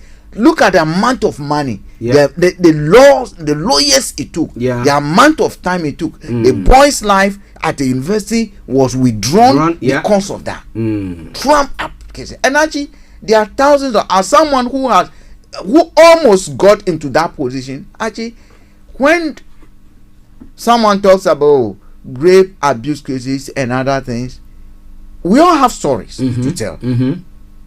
I'm not a virgin. We all have stories to tell, because I do have a situation where a former girlfriend, out of nowhere for nothing, went and accused me of rape. But for the information I had, the records of information I have, actually I would have been accused. She later came to apologize that it was a friend who influenced her. Actually, Really? Actually, you see, so I know that some of these cases, some of these numbers that we are churning out 13,000 and others. Actually, I can tell you that yes, for women who have actually been abused, actually we feel sorry for you. But there are some cases that The are time over wasted. there. The The time time wasted. Look, I will wait. I want a time when, or I want to see the law changed a little bit. That when it's proven that you really wasted a police time, you should be surcharged. You should be surcharged. Like like the mark issue. The police should not just drop the case, but it should be surcharged. We should also have a criteria for assessing or determining what should progress. That is where the woman will come. You are now victimizing the victims. So basically, once the person has reported that I've been assaulted, it is the person who is accused who must prove themselves innocent. That's what the law says now. That they must prove themselves innocent. Or else, even the police want to do due diligence to find out whether the person who is reporting actually had a valid case, the women will stand up and say, no, you are victimizing the victim. So that's what I keep on telling you. If you're a man in this country, consider yourself as an animal. Because at the end of the day, what we're saying over here is that children rightly have the priority. Elderly and the disabled rightly have a priority. When you move from that, you come to women, and to some extent, women and animals are fighting for who should come first as a priority. But for a man, you are more than a dog in Africa. Last. You are last. That is how the law says. That is basically the way. That's how laws have actually. Look, just let a car knock a woman, a child, a dog, and a man. Let all of them be. Count that an experiment. They will go for the child first. Yes. Yeah. The second person they will attempt to look at, if not the dog, the woman. But for you, a man, we are waiting for you. When people then started going gender fluid, you are blaming them. They could see that they were being they weren't getting. When you are going out west skirt, you might have a chance of getting a bit of sympathy from the public. But for a man, Jesus Christ. Well, interesting, because when it comes to domestic abuse, most of the time it happens at home. It should not be accepted. And you don't have witnesses from outside who will quickly say, "Oh, I saw it." It should never be accepted. There are a few people who I know have suffered domestic abuse, and I've always encouraged them. Look, voice out. You cannot stand it. You cannot. And there are now, even today, as we speak, there are various ways of recording the domestic abuse. How much will it cost to buy a recording device? How much will it cost? Keep a diary of what is happening, or have an emergency friend that when it's happening, you call that person and put the phone somewhere so that whatever is happening, the person will be. But you see, men should also be careful, because I've seen a situation, and I've seen it, and I've heard of a situation where a woman has found a new boyfriend. They want to leave. They don't know how they want to leave, and therefore they trick you into getting angry and call the friend to be recorded and use it against you in court as a way of divorcing you. Actually, we need to be careful. They actually orchestrate it.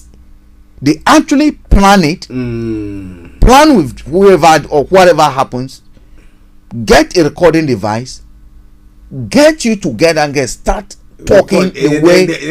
That is why in all things, Archie, as calm a man, down or walk out. That's the best solution. Archie, you're not even going to get even if you put pillow on my nose, you'll not get me. Oh no, that's the best thing. I get up, get my car key, I'm out. When you call me, are you calm now? If you are, I can. Okay. If not, I sleep in my car. I'll go driving. Actually, I better sleep in my car than to sleep in cell for something I've never done.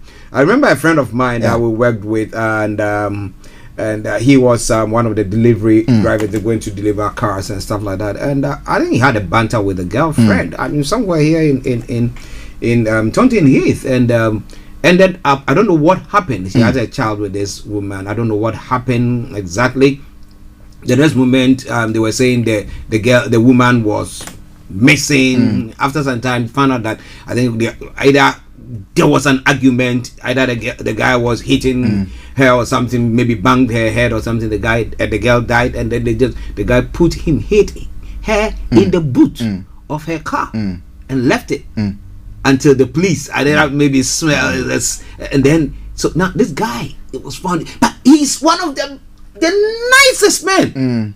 Actually, whatever it is, I've always if you can, people who cannot control their temper, please, there are simple steps to do it. Where you can see visible, write it boldly on paper. Remember, at all times, calm down, or anything that calms you down. If it is, and everybody has someone they hold dear in their life. When it happens, pick a phone and call them. That person, they will calm you down. When it happens, pick a phone and call them. And there are people who, if you have a child, if you have this, and remember them that because of Francis, because of this, because anything, let something prick your mind. If it doesn't, actually, because we can be insane.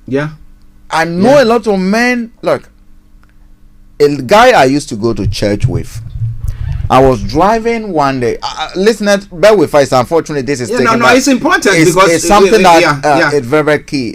Someone who nearly got it. Look, Archie, I was driving night and I met this, and I saw this girl, this guy at a bus stop. I don't know the details of the story, but what I've never spoken to the other side. In fact, I met the other girl, the other lady. We've chatted sometime when one of our sisters, I mean, we lost one of sisters. She called me another thing, but I did not want to go to that because that's not my business. I don't get involved.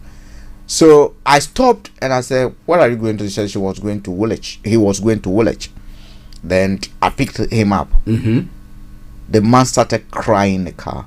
Wow. A man started crying in the car. I said, "What has happened? Why are you crying?" He said, "Frank, I'm homeless." Wow. Why? The lady I brought from Ghana, this is what she done. She called a place for me that I am abusing her.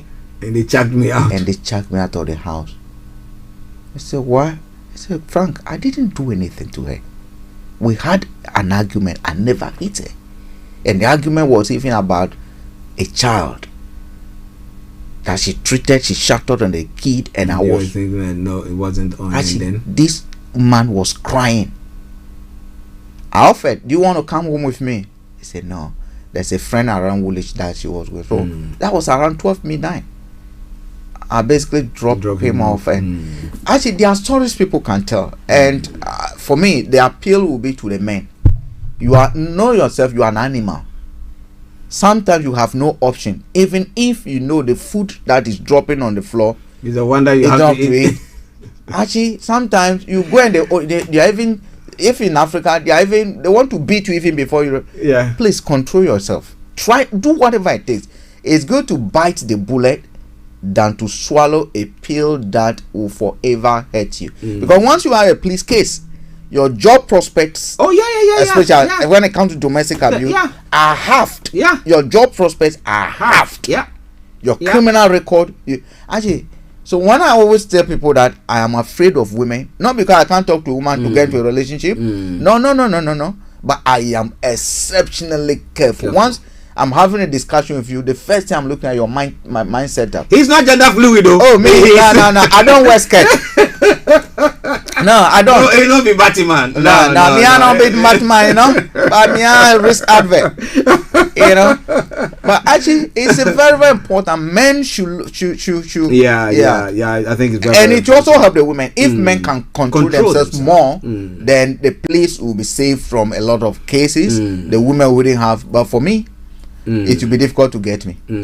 Digressing a bit because it's quite important. Yeah. Do you think that every courtship, or let me put it that way, I'll take courtship, I'm talking about boyfriend, girlfriend, should end up in a relationship, or the fact that somebody has given birth with somebody should end up in a relationship? Never. That is a mistake sometimes we make, thinking that because you have sex with me, you must necessarily marry me. I have a kid with you, so because because you were introduced to me, you must necessarily, because we've been in a relationship for 6 months. Look, there was a story that I read this morning, and I don't know why the guy is still there. I would have left even before. Look, they were dating, they were seeing each other for close to 2 years, right? Now this guy then decided to move in with the girl, Archie. He now began to discover what and who the girl is hygienically. He said the girl doesn't bath for 2 weeks, she baths once every 2 weeks. So the conclusion here is that whenever he is coming to visit, the girl baths with all this perfume and other thing. He said anytime she says it becomes a problem. But she said, look, he can't bear it anymore. This girl showers once every 2 weeks. Once every 2 weeks. Wow. So the man has now moved and permanently make the sofa in the living room his listen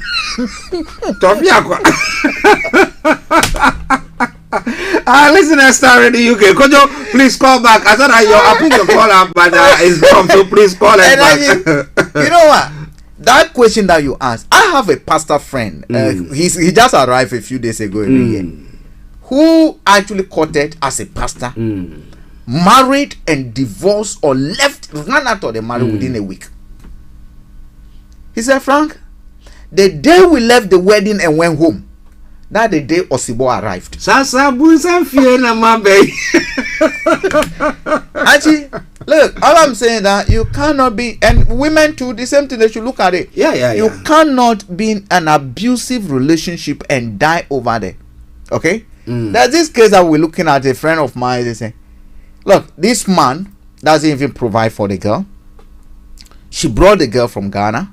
And these are some of the typical abuses that you look at. They brought a girl from Ghana. They have 4 kids within 7 years. This man doesn't provide. He goes out.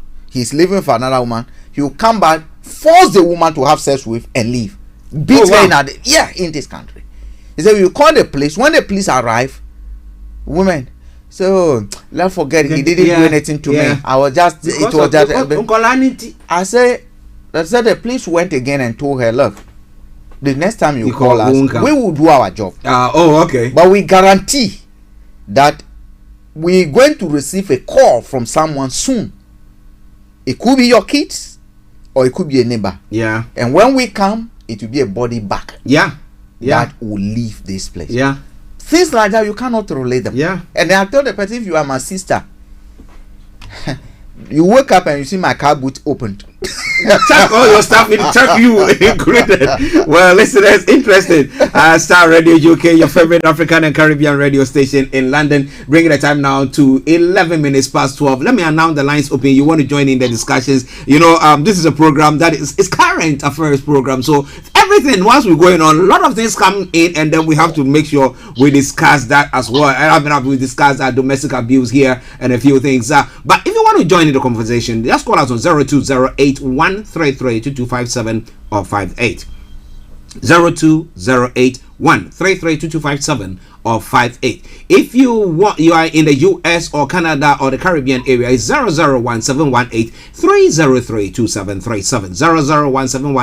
001-718-303-2737. You can text on WhatsApp us as well. It is 075-3966-1744. 075-3966-1744. Our Twitter handle is Starr Radio UK and our email address is info@starradiouk.com. And let me say good afternoon to you, Kojo. Yeah, good afternoon. How are you doing? I'm good. Yeah. Great. Okay. I don't know which part of the conversation you cut. You cut, but yeah, you can quickly, and then we can move on. Yes. Yeah, I've been listening to Frank, and I can't help. Oh, good. So I won't say anymore. He said, "Oh, he can't." By the end of the day, I think when he was concluding, if you always cry wolf, wolf, wolf, and we turn up to kill the wolf, and there was no wolf. The day that a real wolf appears, you will see what happens. Yeah. So that's a classic story of the lady was referring to. The man was abusing her constantly, and he was actually always covering him for the man. But the day the real abuse happened, there wasn't anyone to, drive the wolf out. I mean, issues to do with relationships are really, really, really very, very dicey and very tricky. But at the end of the day, what I say is, if you are being abused, the perpetrator should be brought to book. And you should make your way out of that relationship. It could easily result to your death. I mean, we know the story you're touching on is men abusing women, all right? So, but in some situations, we find some women to abusing men, but that is just a minority. So, however form the abuse is, it must be dealt with constructively. I mean, and it must be handled with all tact. And we all want lives to be saved. We don't want it. Here's the case. In some cases in the UK, a woman has reported to the police that a former lover had been constantly issuing them verbal threats, sending them voice threats and all that. And nothing was done really about it. The police just look at it and say, oh, it's a former relationship gone sour. And the woman ended up being killed in the supermarket car park. There was an instance of a former policewoman who was also killed by a former lover who also happens to be a policeman. So we just have to be very careful. More from the story of going down all the way back to the two sisters. Small man, then it came all down to Sarah Alvaro. Then now we know of Sabina Nisa. Sabina. I mean, and there have been other stories before this, and that hadn't got into wild publication within the press. But we have to be very careful. I mean, it's not only happening here. There have been instances back in countries like Nigeria, Africa. Some people have actually killed their former lovers for leaving them. So it just has to be handled carefully. At the same time, women should not be crying wolf when there's no wolf. And like Frank rightly said, that wastes police time as well. But again, there have been some policemen who had also decided, they've not handled some of the cases the way they should have. And so that should also be looked at. So, I will leave it at that. And Frank, don't be angry. Just take another view and get a girlfriend. Don't worry. If you have a personal story, you know.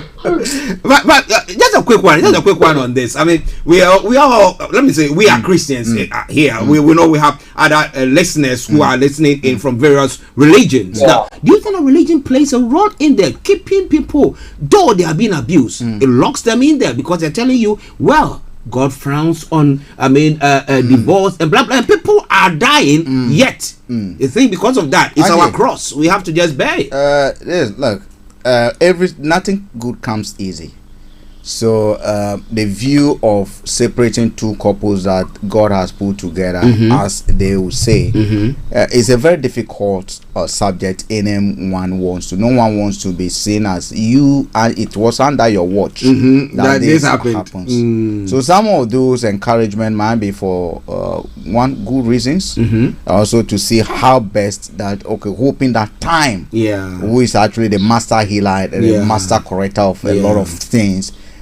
Who will actually help. Sometimes one has a suggestion that, look, when people are quarreling, just get everybody out of their back and lock the two of them somewhere. They might calm down. They will sort themselves out. But again, Archie, I will not stay in any relationship that psychologically will kill me even before my body is dead, just because I'm a Christian. I wouldn't do that. If that is the only way to heaven, probably a lot of people will not go to heaven.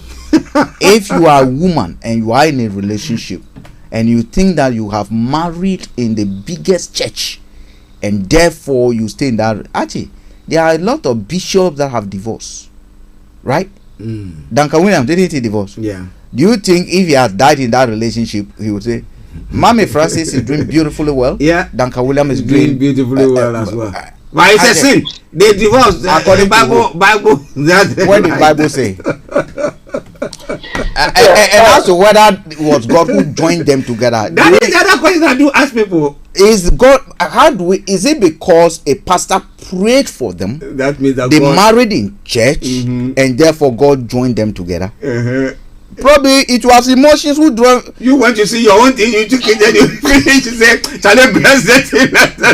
God is being blamed for everything. I was going to say, religion must also play a part in it. If you go to Judaism,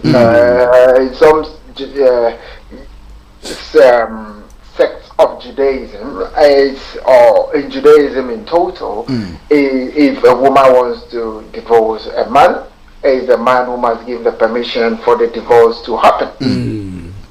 So in such a situation, what's going to happen?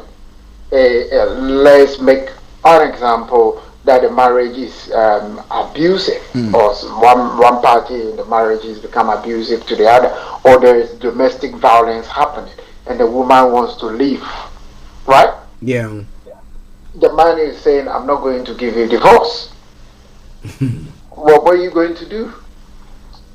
So that also, and at the same time, if you are in such a relationship and you leave the marriage, you're completely banished from your own community. Wow. So they are forced to stay in there. Taking an example, even within the Christian community, there are people who have divorced, and once they get divorced, the church excommunicate them. Exactly. You can say the same thing about being a Muslim. The same thing happened. I mean, although the Muslim men can marry as many as they want, but it will be tied to you if you leave one marriage. You are probably can't be in that community anymore. You have to find a new community to join. So all these plays in people's minds, and sometimes it even goes beyond community. Sometimes the whole family sort of rejects you. So it's a whole societal issue. It is not just religion, but I'm sure religion also plays a bigger part in it. Because with religion, you want to try to heal the differences. You want to make sure the marriage works. You want to make sure the people try to work together in improving the relationship. So that is where religion comes in. But at the same time, it could also inhibit people who have been physically abused. Yeah. I mean, that is crossing the line. I mean, if somebody gets physically abused, the line has been crossed. I mean, if it keeps happening over and over and over and over, when will your anger get out of contention and something dreadful will happen? Yeah. So. Okay. Now, if you are listening to us and you are facing any abuse of a sort, please, there are authorities. I mean, there is help. There is help. Please don't suffer in silence. No, please, you might end up losing your life, and for what? Okay, it's better you be alive than be under such bondage, and you cannot even think for yourself. And the other thing that people should remember: salvation is personal. So when your pastor does not, or your deaconess or whoever does not live in the same or under the same roof with you, and because they are part of the witnesses to the marriage, or you go to the same church, they keep on telling you, "Oh, ebeyeye, oh, it shall be well." We're praying. God is, and every day you get the slaps, the abuse, and other thing. No, the day it will happen, when God is judging, your pastor will not be next door to tell you, no, you're gonna take a decision that helps, because salvation, I mean, knowing God for yourself is the most important thing. It is. If you're gonna live to save your life. Okay. That's it. Save your life. All right then, Starr Radio UK. We try to touch on a couple of stories before we go to our money hour, where we're going to be looking at marriage allowance, because now with all the increment in price and stuff, and whilst we are saying that if you are in an abusive relationship, there is marriage allowance, so you can get your hands on it. It will help you a great deal. But let's look at South Africa. South Africa's elite task force rescued 2 cabinet ministers.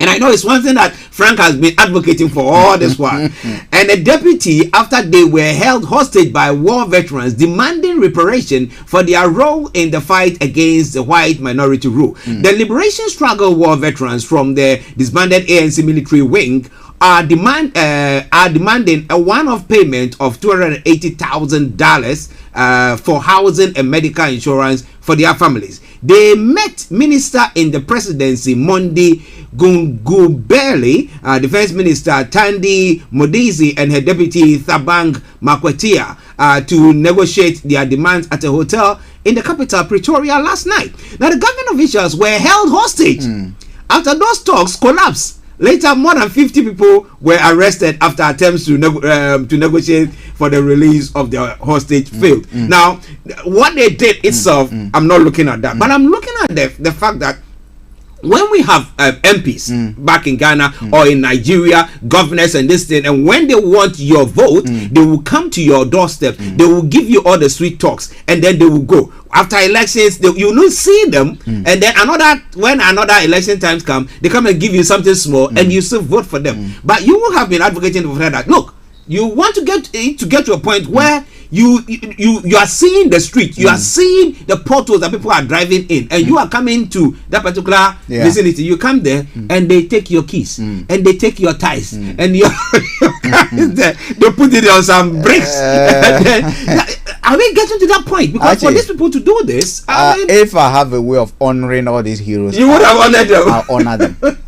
You see, the good thing is that they took them hostage. Yeah, they didn't harm them. No.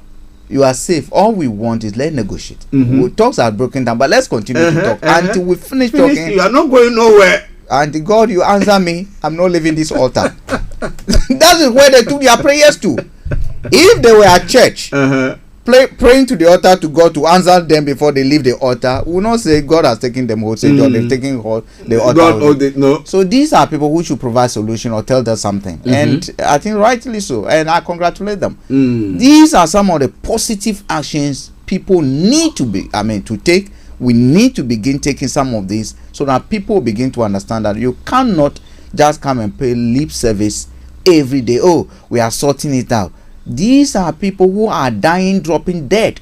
Most of them are aged. They are suffering, and they've sacrificed their life for what you are enjoying today, right? Yeah. And they are dropping dead. Some look at their family and say, if I die today, what will Ngozi survive on? Yeah. Yeah. Are you getting me? Yeah. I spent my whole life fighting with promises of this. Here I am. I cannot go to factory to work. I cannot go to the mines to work. I was promised A, and I thought that in Gozi, if I live in Gozi, I came as a young soldier. She was 17 years. We got together. By the time I was 40, she's giving birth to a beautiful lady. Here I am. I am 70 years. In Gozi, is still 50. How am I going to live in Gozi to survive? If it happens, that what will you do? Yeah. What will you do? I congratulate them. Because is it a new move? I mean, how we can just hold our leadership I think to. the word being used to describe what the war veterans did, I think it's a bit of exaggeration. It was over the top. I mean, it was a negotiation. Yeah. Fair enough. They outnumbered the people they were negotiating with. So let's put it this way: if me and you and Frank go out to negotiate with a whole group of people numbering 50 and over, and at a point we thought the discussions are not going the way we wanted it to go. So the three of us tried to make an exit out of the room. What do you think those three would They do? stand at the doors, the entrances. You can't come out. They haven't kidnapped them or anything, and I think it was a bit over the top, really. I mean, the people are negotiating, and because of their numbers, they managed to exert their influence and say you are not getting out until we find a solution, we find a way out. And of course, it wasn't a hideout they were doing it in. This probably took place in a hotel. So I'm not sure how special forces will arrive fully armed to the tip to get rid of these people and let the government, because these government ministers have the military on their side to get out of the situation. So they were now going to phone up and say, "Oh, we are being held hostage." But and of course, the people they were meeting, one of them is the defense minister. So it's easy. He just command his forces to come against you. Exactly. That's what is happening. And I really think they should have given a different view to rather going to say, oh, these people are holding people hostage and they are demanding a certain amount of money. I mean, well, let's say these guys don't have medical insurance. Rightly, like Frank said. They want some settlement for themselves and their families. At least if they are not in the picture, their families will have something to fall back on. And here is the case. You have even a former president who used a huge chunk of money to build a house for himself in his village, and nobody saw nothing wrong with it. But some of these people were the people who were laying down their lives to make South Africa what it is. I mean, even if you can't meet that demand, how much can you meet? That is what you should be discussing with these people. I mean, not just saying we are not going to meet this demand. How much can we make? We can say we can give you a fourth of your demand, and the negotiation continues. And you will say we're going back to the president to have a discussion with the cabinet. This is what we've offered you. Go and have a think about it, and we can schedule another meeting. And but frankly say I'm calling the military to come and rescue us because we've been taken hostage, I think it's slightly over the top. Okay, when you got the angels, the host of angels around you, you call them at your beck and call. So you say, come on. Those ministers should be charged for abuse of power. For even attempting to call the soldiers, they are abusing their power. There's something that happened in Ghana where during that what did they call it? A place where the soldiers went to shoot. The parliamentary one, and when they went to Ashanti region area to go and shoot people there. I mean, that's what they've been doing. Okay, listeners, I just wanted to touch on one other story. We eating a bit of time. Let's say 8 or 7 minutes, and then we'll run up the first part. Now, a pastor's wife. This is about the LGBTQ thing. Now, this is a pastor's wife. He says churches against LGBTQ community are like the Pharisees and Sadducees. A mother of a transgender singer has started jabbing. A pastor's wife and the mother of transgender singer Araba Forsen has expressed her disgust at churches rallying behind the passage of the promotion of proper human sexual rights and Ghanaian family value bill into law. Now, according to her, denominations who mount opposition against LGBTQI+ have failed in their duty to show love as Christ instructed. For her, such churches are being judgmental and are not different from the Pharisees and Sadducees in the New Testament. Okay, that's good. She's spoken well, but the first and foremost thing that she's entitled to her views. Okay. And you do not expect a blanket, even among the disciples that were around Jesus. There were people who disagreed that he was a savior and he should not be betrayed. So we saw someone being betrayed. Yeah. I do not think that the churches have stated anywhere that they don't love the human beings who are gays. The focus has been the act of being homosexuality. Yeah. Why do church provides a room for reform? Why do we talk of repentance? Yeah. Why doesn't God says that okay, we should go and love sin? The Bible says we shouldn't love sin, but we should love sinners. Yeah. And that's why he even calls sinners unto him, because indeed we are all sinners. Yeah. So I have not seen anywhere where the church have said that gays, we do not love you. You are not part of the society. They are offering a room for reform. And they are saying that the act that you are committing is sin. And if God himself, according to our book, has offered room for sinners to run to him, repent for your anocracy and come. Archie, don't laugh.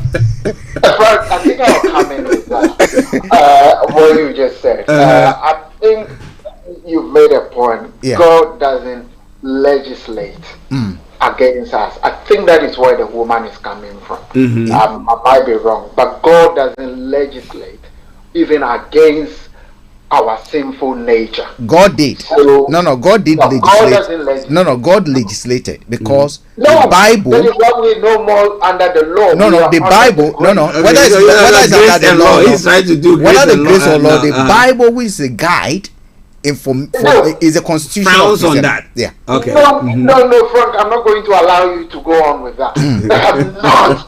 Well, the reason why I'm not going to allow you to go on with that is that God allows us to repent. That's it. And it is not up to man to force a repentance on another man. But it is up to a man to witness. To put a law in place. But it is up to a man to witness. To witness the repentance. To witness. Really? Actually, when you go trying to speak to us, it is not up to man to put a law in place to force other people to repent. But doesn't work. But the process of evangelism and everything is to share the word. So a part of the word, sharing the words to tell people who are engaging in that our God does not, or doesn't. They are basically witnessing. That is how we should go about it. They are witnessing. So we try to pray and convert them, but not to put laws in place to punish them. Exactly. Why are we putting laws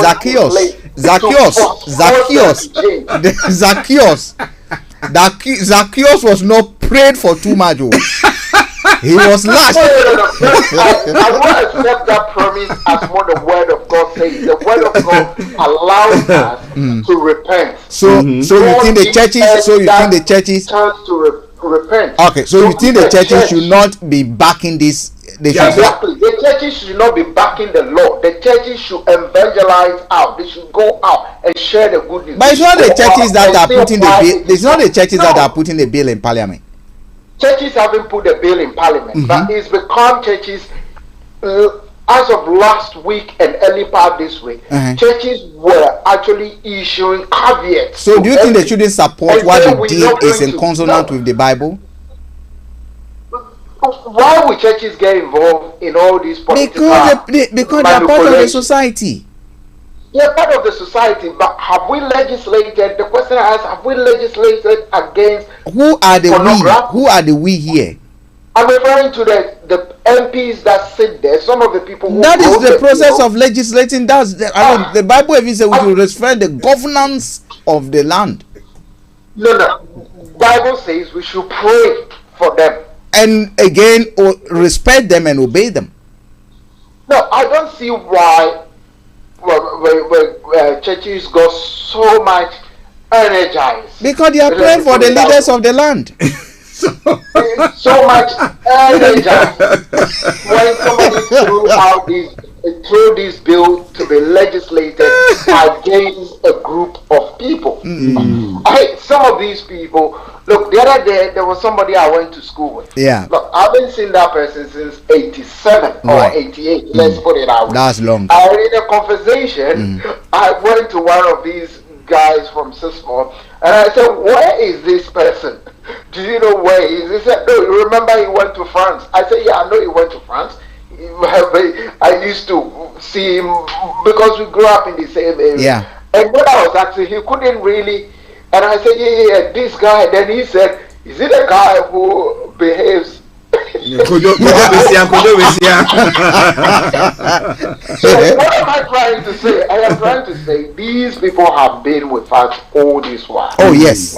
We have tolerated them. Yeah. We have allowed some of them to change. Some have changed. Some have repented from their ways. But all of a sudden, it's become another form of let's hand them down. Look, did you see the headlines today? No. It is because people are now becoming. Let me finish. People are now becoming hostile to their neighbors. People are falsely even now accusing people of being gays, and people. If you walk somewhere, they say that at the verge of lynching people. I mean, it's not right. Kojo, that is why the bill itself protects people who will assault any gay man. In fact, the bill, if passed, will even protect the gay people. Because so why is the police going in to arrest people based on somebody's word? This morning, it just happened this morning. Because as it is now, the law. People are gay, and the police want to arrest them. As it is now, okay, the police can arrest someone who is a gay according to law if it can be proven that they saw them in an act. Because the law as it is now, the criminal code makes it criminal if you are caught in the act. That's the only way. Where is Jesus? I will be writing on the ground. Not even be caught in the act. It's a mere accusation. People work in a restaurant. But the police sometimes sometimes it's good that the police intervene to arrest, to save the people. And we condemn any attack on innocent or people who are gays. Any physical attack like we saw for me is totally is a no. And I do understand where some people will come from, that the bill might have given hatred. It's just like the way we're talking about Brexit here, which gave right to some of the essence. Racist.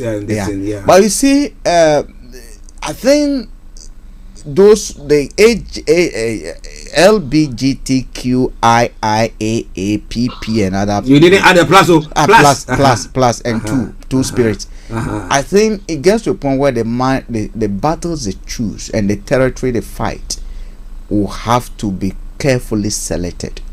Okay. Ghana is seen as a democrat, a leader in democracy. So they thought, because they held it, it's a big country, so they thought if we are able to succeed over here in doing it to a point where some Americans have to go all the way to Ghana to open a gay office. Yeah, I heard that. Are you getting me? I think they were stepping too far within that environment. Within the environment. Stop attacking these people physically. Yeah, they should stop beating these people up. That is wrong. Beating them up is wrong. It's wrong. For me, part of what they are doing for a vast majority of the public, they do not understand that these people have the bill is also protecting them. For a vast majority of the public, we hate them. Let's do whatever we want. No, I mean, let's get rid of these men. Because even our traditions, and if now it's even a crime now, according to the bill, if a chief summons someone without processing them to court and allow what do you call it, the community people to beat the person just because the person is a gay. I mean that chief can go to prison or something like that. See, what the gay people were trying to do, or those group members were trying to do, in my view, were trying to sing louder than their voices can permit within a cathedral. So you're standing in a big cathedral, which is Ghana, filled with people. I mean, you don't have a trumpet, but you are just a tiny minority, but you want to scream to a point that it dominates everyone. That is what they are doing. And for me, listen, I have a problem with their lobby. That's it. They have a strong lobby. They try to always marshal a strong lobby. But for me, do not let what we dislike as a society becomes a rallying point to try to vanquish these people from society. No, that one's totally wrong. Physically attacking them. No. I'm really against it. No, that one is totally, anyone who physical, that one is totally wrong. That's why a bill like this is working, because at the end of the day, if you physically, as we see now, assault is what they will use to charge you for assaulting someone, which because you cannot justify that because this person is suspected to be gay, we physically attack them. That is totally, and the police should be arresting anyone who is suspected to be attacking anyone because of their views that if you are gays on it. That's totally. But is that going to happen? Again, that is what that's the other question. That's the other question. In the community, some people before you call the police to come, they would have laid somebody. They would have laid, and even the police, one you call, I mean, this person is a gay and this some don't even have any evidence. Somebody says that person is a gay. All of a sudden, I can walk in the streets of Accra and somebody can just be looking at me and say that man is gay, and that is it. Wow. And mind you, if you're a man and your butt is big, you're a man and your butt is big, you're in trouble. Oh man. that is what really worries me. Oh wow. Yeah, as much as that abuse, that abuse, assault, that one, no one will welcome it. It should be condemned. I mean, we had, I mean, let's proudly say that we had a gay presenter in this studio who we worked with for a long period of time. So we didn't know. Actually, we got to a point we knew. Actually, but we went and shot a movie. Yeah. I mean, we still have the movie in our archive, which has to do with gay. Actually, you will know. I'm just referring to when we were 18, 19, 21. Yeah. When you... No, this one took us by surprise, Kojo. Yeah. This one took us by surprise. By surprise, cry. Just life. But we got to know and we're happy with it. We got to know we're happy with it. If they are right, we cannot say that. You know, whatever you are, we say good morning to you, our own lady. Archie, should I mention it? No. Okay. Okay, gentlemen, let me say thank you very much, Kojo. Thank you very much for joining in the program this afternoon. We will catch up later. Frank, what are we looking at on the Roots of Africa? Right, the journey to Ghana. I mean, sad news has come our way, but the journey to Ghana still continues. And today we're going to be having Princess Nikoye Bam, Ambassador Edu Network International, and also we're going to be having representative for Zibi Royal Kingdom. They were on the program last month, and we spoke. Is it the mother and the father? No. Okay. I mean, they came 2 programs after that. Okay. Where we spoke about how their royal council has been able to establish something similar to a sovereign fund, and to the benefit of the society. We know a lot of kings and queens will be coming to the Ghana convention, so we made a popular request that, look, we've been talking about it since I had interview with any program that we do. We try to highlight the kind of what they call model they have, and even last week we were talking about a Ghana chief, we're talking to Gang chief, and we're highlighting who are these people. So they will be coming. We'll be talking to them more about the model that the I think it's a powerful model that if kings and queens of Africa can adopt, we will not have a situation where today they are fighting over land. We have land guards, we have these guards, we have this, and people selling or stealing and other things. We wouldn't have it. So we're going to be having in Kusana Zibi, who will be part of us with Princess Nikuwe Bam. Okay. Yeah. Nkozana Zibi and Princess Nikuwe Bam. All right then. Okay, so let me say thank you very much. But let's cross over to Kent, where our money man is. Yes, it's going to be marriage allowance. But when it all ends and you don't hear from us, it's Archie, Frank, Kojo D, and all you wonderful people. We say have a lovely weekend. Bye bye for now. In London, it's now gone 12:36, and we have our money man who is just joined in. And let's go straight to him, because like I announced earlier on today, he's going to put some money in your pockets. Every time he comes on, he makes sure that he puts some money in your pocket. Today, if you are married, you can get a marriage allowance of up to 250, is it per year? And it could be backdated to, 2015. You could get a backdated, some money coming in up to £1,000. Well, we have our money man here, so let me straight go to him and let me say good afternoon to you, Mr. Tabiri. Good afternoon to you, Archie, and lovely to come your way again, to you and your lovely, wonderful listeners. Yes, thank you very, very much. Thank you. I hope you are doing very well, sir. Yes, I am. Good. Okay. I was enjoying Kofi's submissions this afternoon. Kofi, controversial Kofi. Okay, let me acknowledge a couple of people and then I come to you. Let me say good afternoon to Mami, Amma, Koko, wherever you are, and Enokobusu. Good afternoon to you all. Yes, the money man is here to put some money in your pocket. Yes, so get your ears all ready to listen to him. Yes, Mr. Tabiri, you did say that we're going to be looking at marriage allowance, and there might be somebody who is listening to us the first time that is listening to that, hearing that it's like marriage allowance. Really? Yes. So what is marriage allowance and what is it all about? Right. So marriage allowance, we could say it's an incentive that the taxman or the government has put together for families, really to improve the incomes of families, and in a way encourage more people to go the marriage route. Okay. Because this allowance is only available to married couples or people who are in a stable partnership. Okay. So we need to make that distinction very clear. So it is an allowance that has been available, I believe, for the last 6 years or so.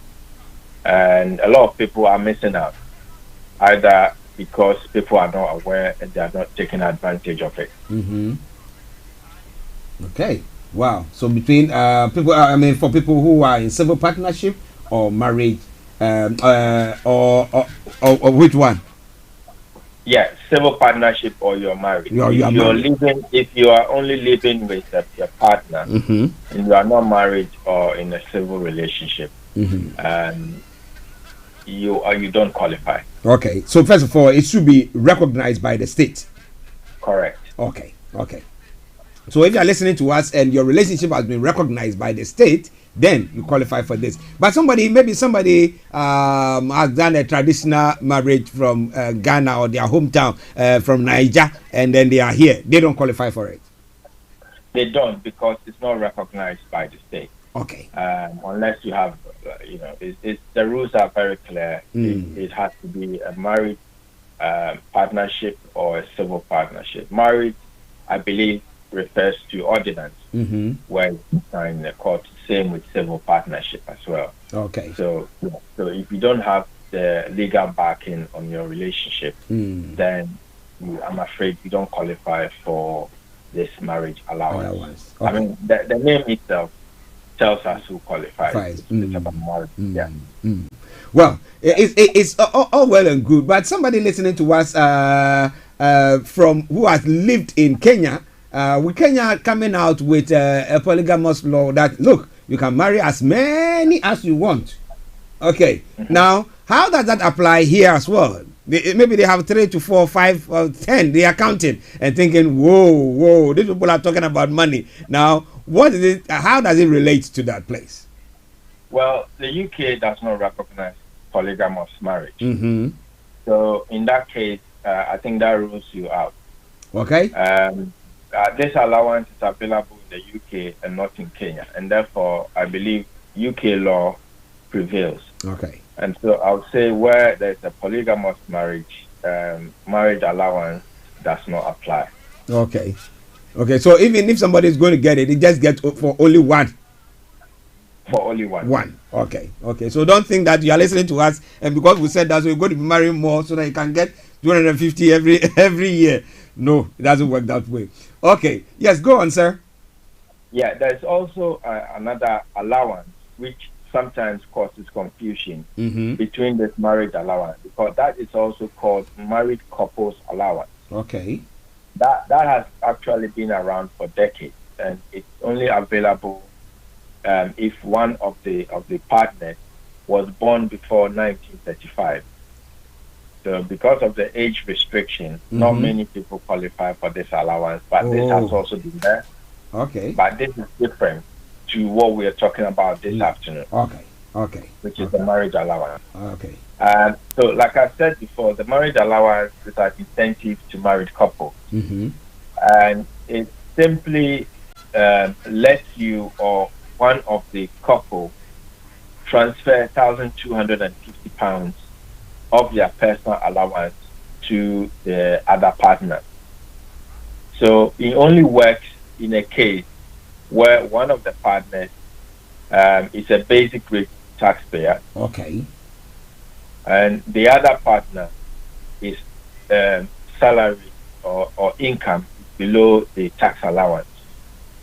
So the tax allowance at the moment in the UK is 12,500.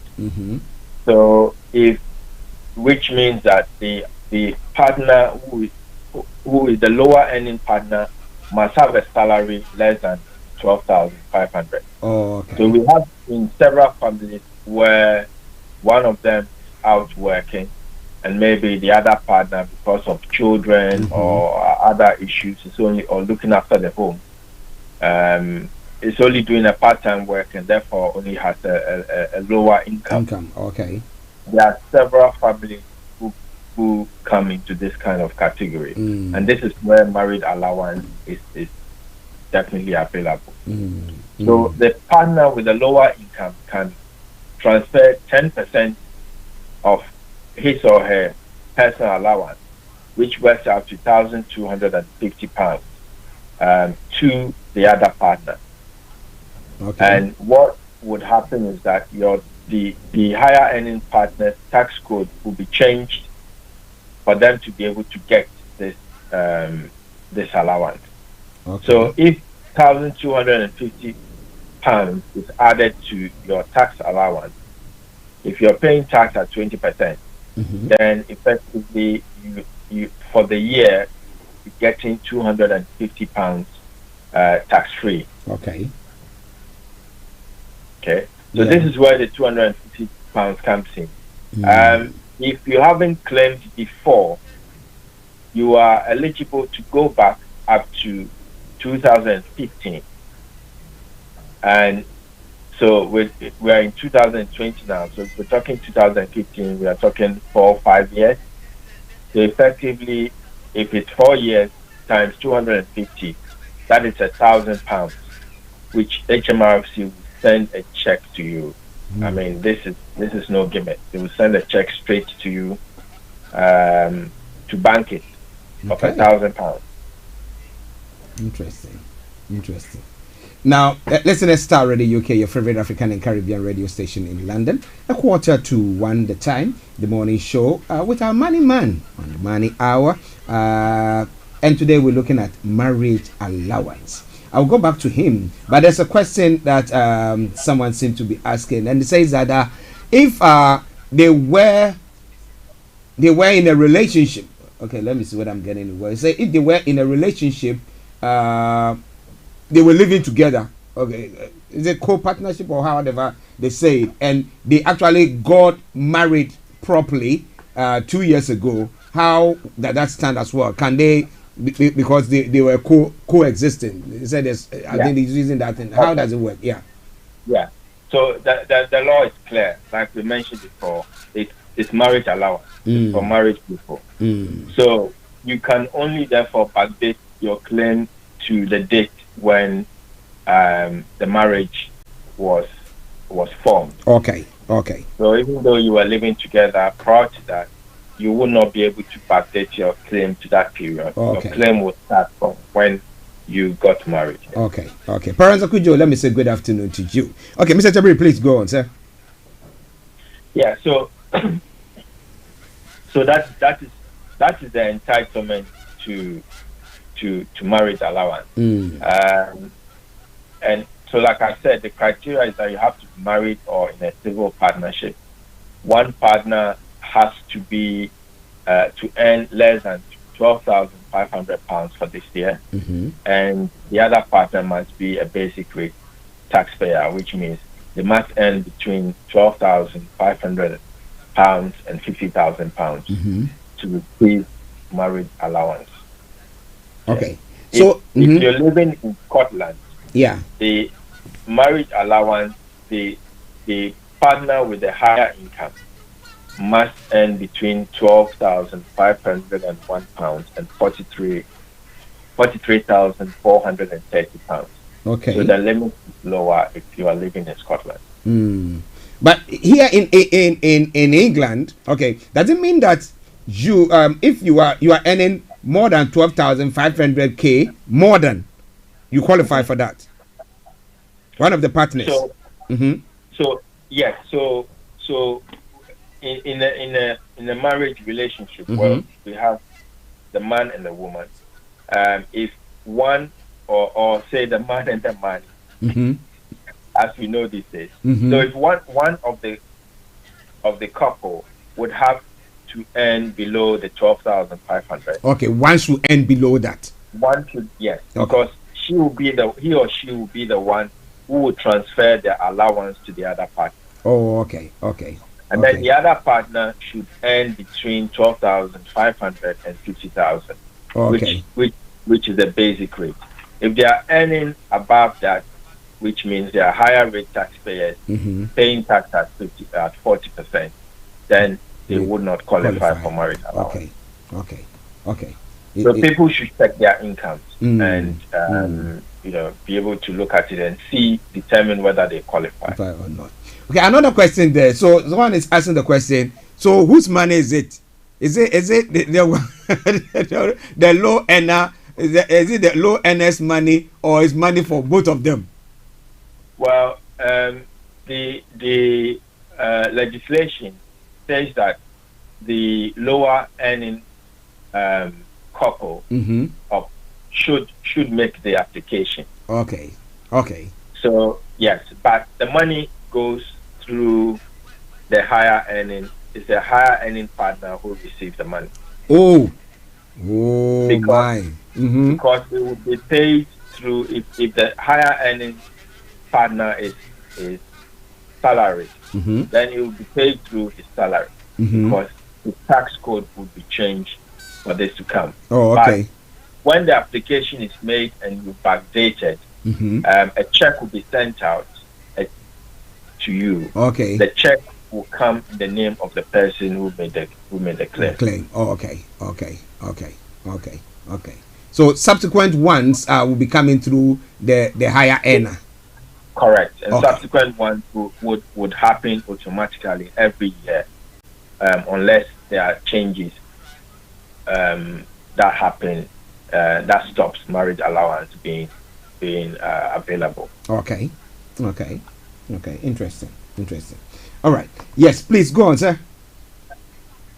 Yeah. So, like any other tax, we've already mentioned who can apply. The lower earning partner has to make the application, and you can make very easy. You can make an online application. Okay. If you are not sure whether you qualify, definitely I would urge you to speak to a professional person like myself Mm-hmm. to advise you, look at both incomes and see whether you qualify, and advise you appropriately how you can make the application. Okay. Marriage allowance can stop where your circumstances change. Okay. So those, let's look at some of the changes in circumstance that can, get marriage allowance cancelled. So if there's a divorce in the marriage, Mm-hmm. then marriage allowance has to automatically come to an end. Okay. You'd have to inform HMRC that the marriage has ended, and therefore you no longer qualify for the marriage allowance. If your income changes, so for example, if the lower earning partner now starts earning above the personal allowance, which is 12,500 for this year, then they are both basic rate taxpayers, and therefore they do no longer qualify for marriage allowance. Okay. So HMRC would have to be informed. Similarly, the higher earning partner starts earning about 50,000, Mm-hmm. then that moves them outside the remit of marriage allowance, and Okay. therefore they do not qualify. HMRC would have to be notified. If one of the partners is to pass away or die, then automatically, as the marriage ends on death, marriage allowance similarly also has to come to an end. If the unfortunate happens, marriage allowance would continue for the whole tax year up to the end of that tax year, but see after the 5th of April of the year in which the partner passes away. Okay. Now another question that has come in, sir. The person is asking, assuming a couple is going through, they are going through divorce, but they've not divorced yet. So there is that separation time. Would that also affect them?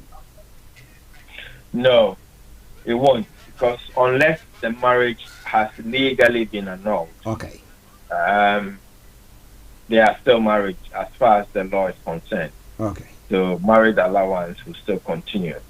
I mean, they qualify for the allowance on the basis that they are married. Okay. Not that they are living together or the fact that they may not be, they're separated. Okay, I think that will answer the next question that someone puts it as well, asking that if they are married but one lives in this, let's say one is living in England, the other one is living in Scotland, how does that work as well? Yeah, so long as both partners have qualify for UK personal allowance, in which case they are considered resident in the UK. They could be living in Europe or elsewhere in the world. So long as they still qualify as UK residents, yes, they can claim marriage allowance. Okay. If they are still married, yes. Wow. All right. Listeners, Star Radio UK, your favorite African and Caribbean radio station in London, on the Friday edition of the morning show with Mr. Dan Tabiri, CEO of GIL Accountancy Services. For all your accounting issues, you know where to go. He will be putting his details at the end of the program. But you have any issue when it comes to accounts, get in touch with them. He will see to address that. And today we are having a look at marriage allowance. And well, we've touched on a few things, but he still has got a few to give. So let's go back to him. Mr. Tabiri. Yeah, so I did mention married couples allowance. So we didn't, I think we looked at it some time ago. Yeah. But that depends, like I said, one of the couple would have to have been born before 1935. Yeah. You cannot claim married couples allowance and marriage allowance together at the same time. Okay. So if in case you qualify for both, then it's more than likely you go for the married couples allowance, because that gives you more than the 250 a year. So you cannot claim both. You can only claim one of them. And also, what to bear in mind is that once you make a claim, HMRC assumes that you are continuing to be married, and therefore automatically they would apply the married allowance to the higher earning partner's tax code. So unless you tell them, this will not change. If your circumstances change, like any of the other tax benefits that we've looked at in the past, it's important that if your circumstances change, you inform HMRC as soon as possible. Because if you don't, and they find out that you are still claiming marriage allowance when you are not qualified, you will be surcharged and you will be asked to pay the money back. Okay. Yeah, but this is free, tax-free, £250 each year, and like I mentioned, potentially worth £1,000 if you haven't claimed before, and you have been married for the last 5 years. You can get this, nice check in your hands within a matter of weeks. When you do the application. Wow. Nice check. 1,000 quid. Backlog. Well, listen to Starr Radio UK. That is Mr. Dan Tabiri for you, money man himself. Now, Mr. Tabiri, yes, your final remarks on it, and then we can put your details before we go away, sir. Yeah, so I would urge everyone to consider their circumstances and see whether they qualify for this allowance. Like I always say, the tax situation changes every year. We don't know how long this marriage allowance is going to stay around. With Brexit and all the changes that is anticipated, it's important that people start taking advantage of these allowances as they are available now, because they can change tomorrow.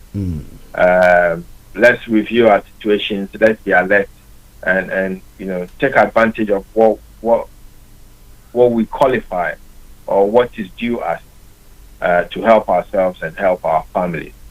If anybody needs any accounting or tax help, I'm free or more than available to speak to them on 07961 248834, 07961248834, or I can contact us also via email at dan@gilaccountants.com.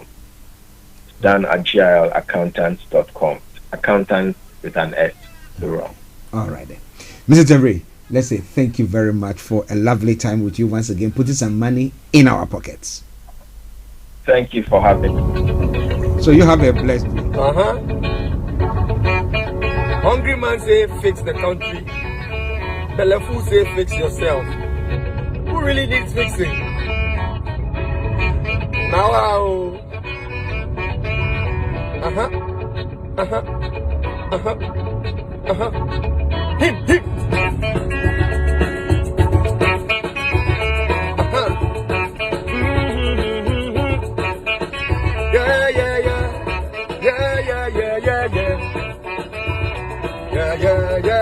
Yeah.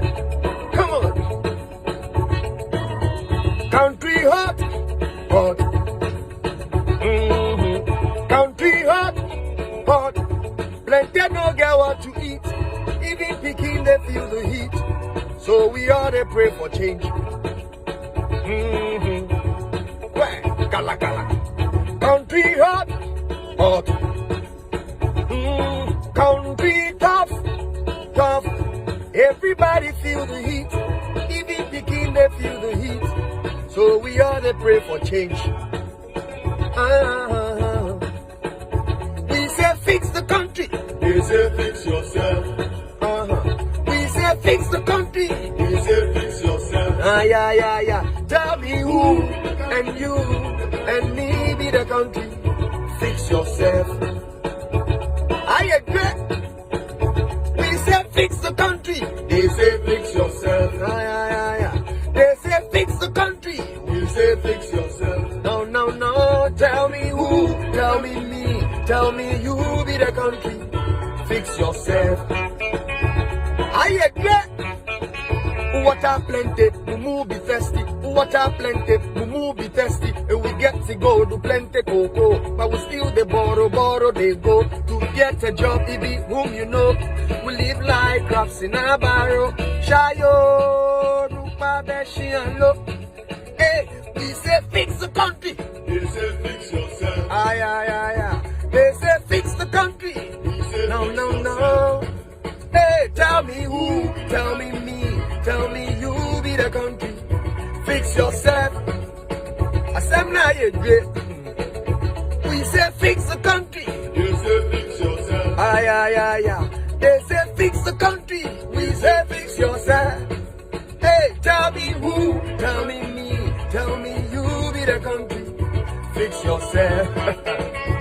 I agree. Your minimum wage be hand to mouth. The government know the pay for months. From the same pay, Peking go chop. The fees go come. Yari be ball. And civil servants stand magicians, building mansions after few years. Who cares about the coffers? And each man living for himself. We say fix the country. They say fix yourself. Aye. They say fix the country. We say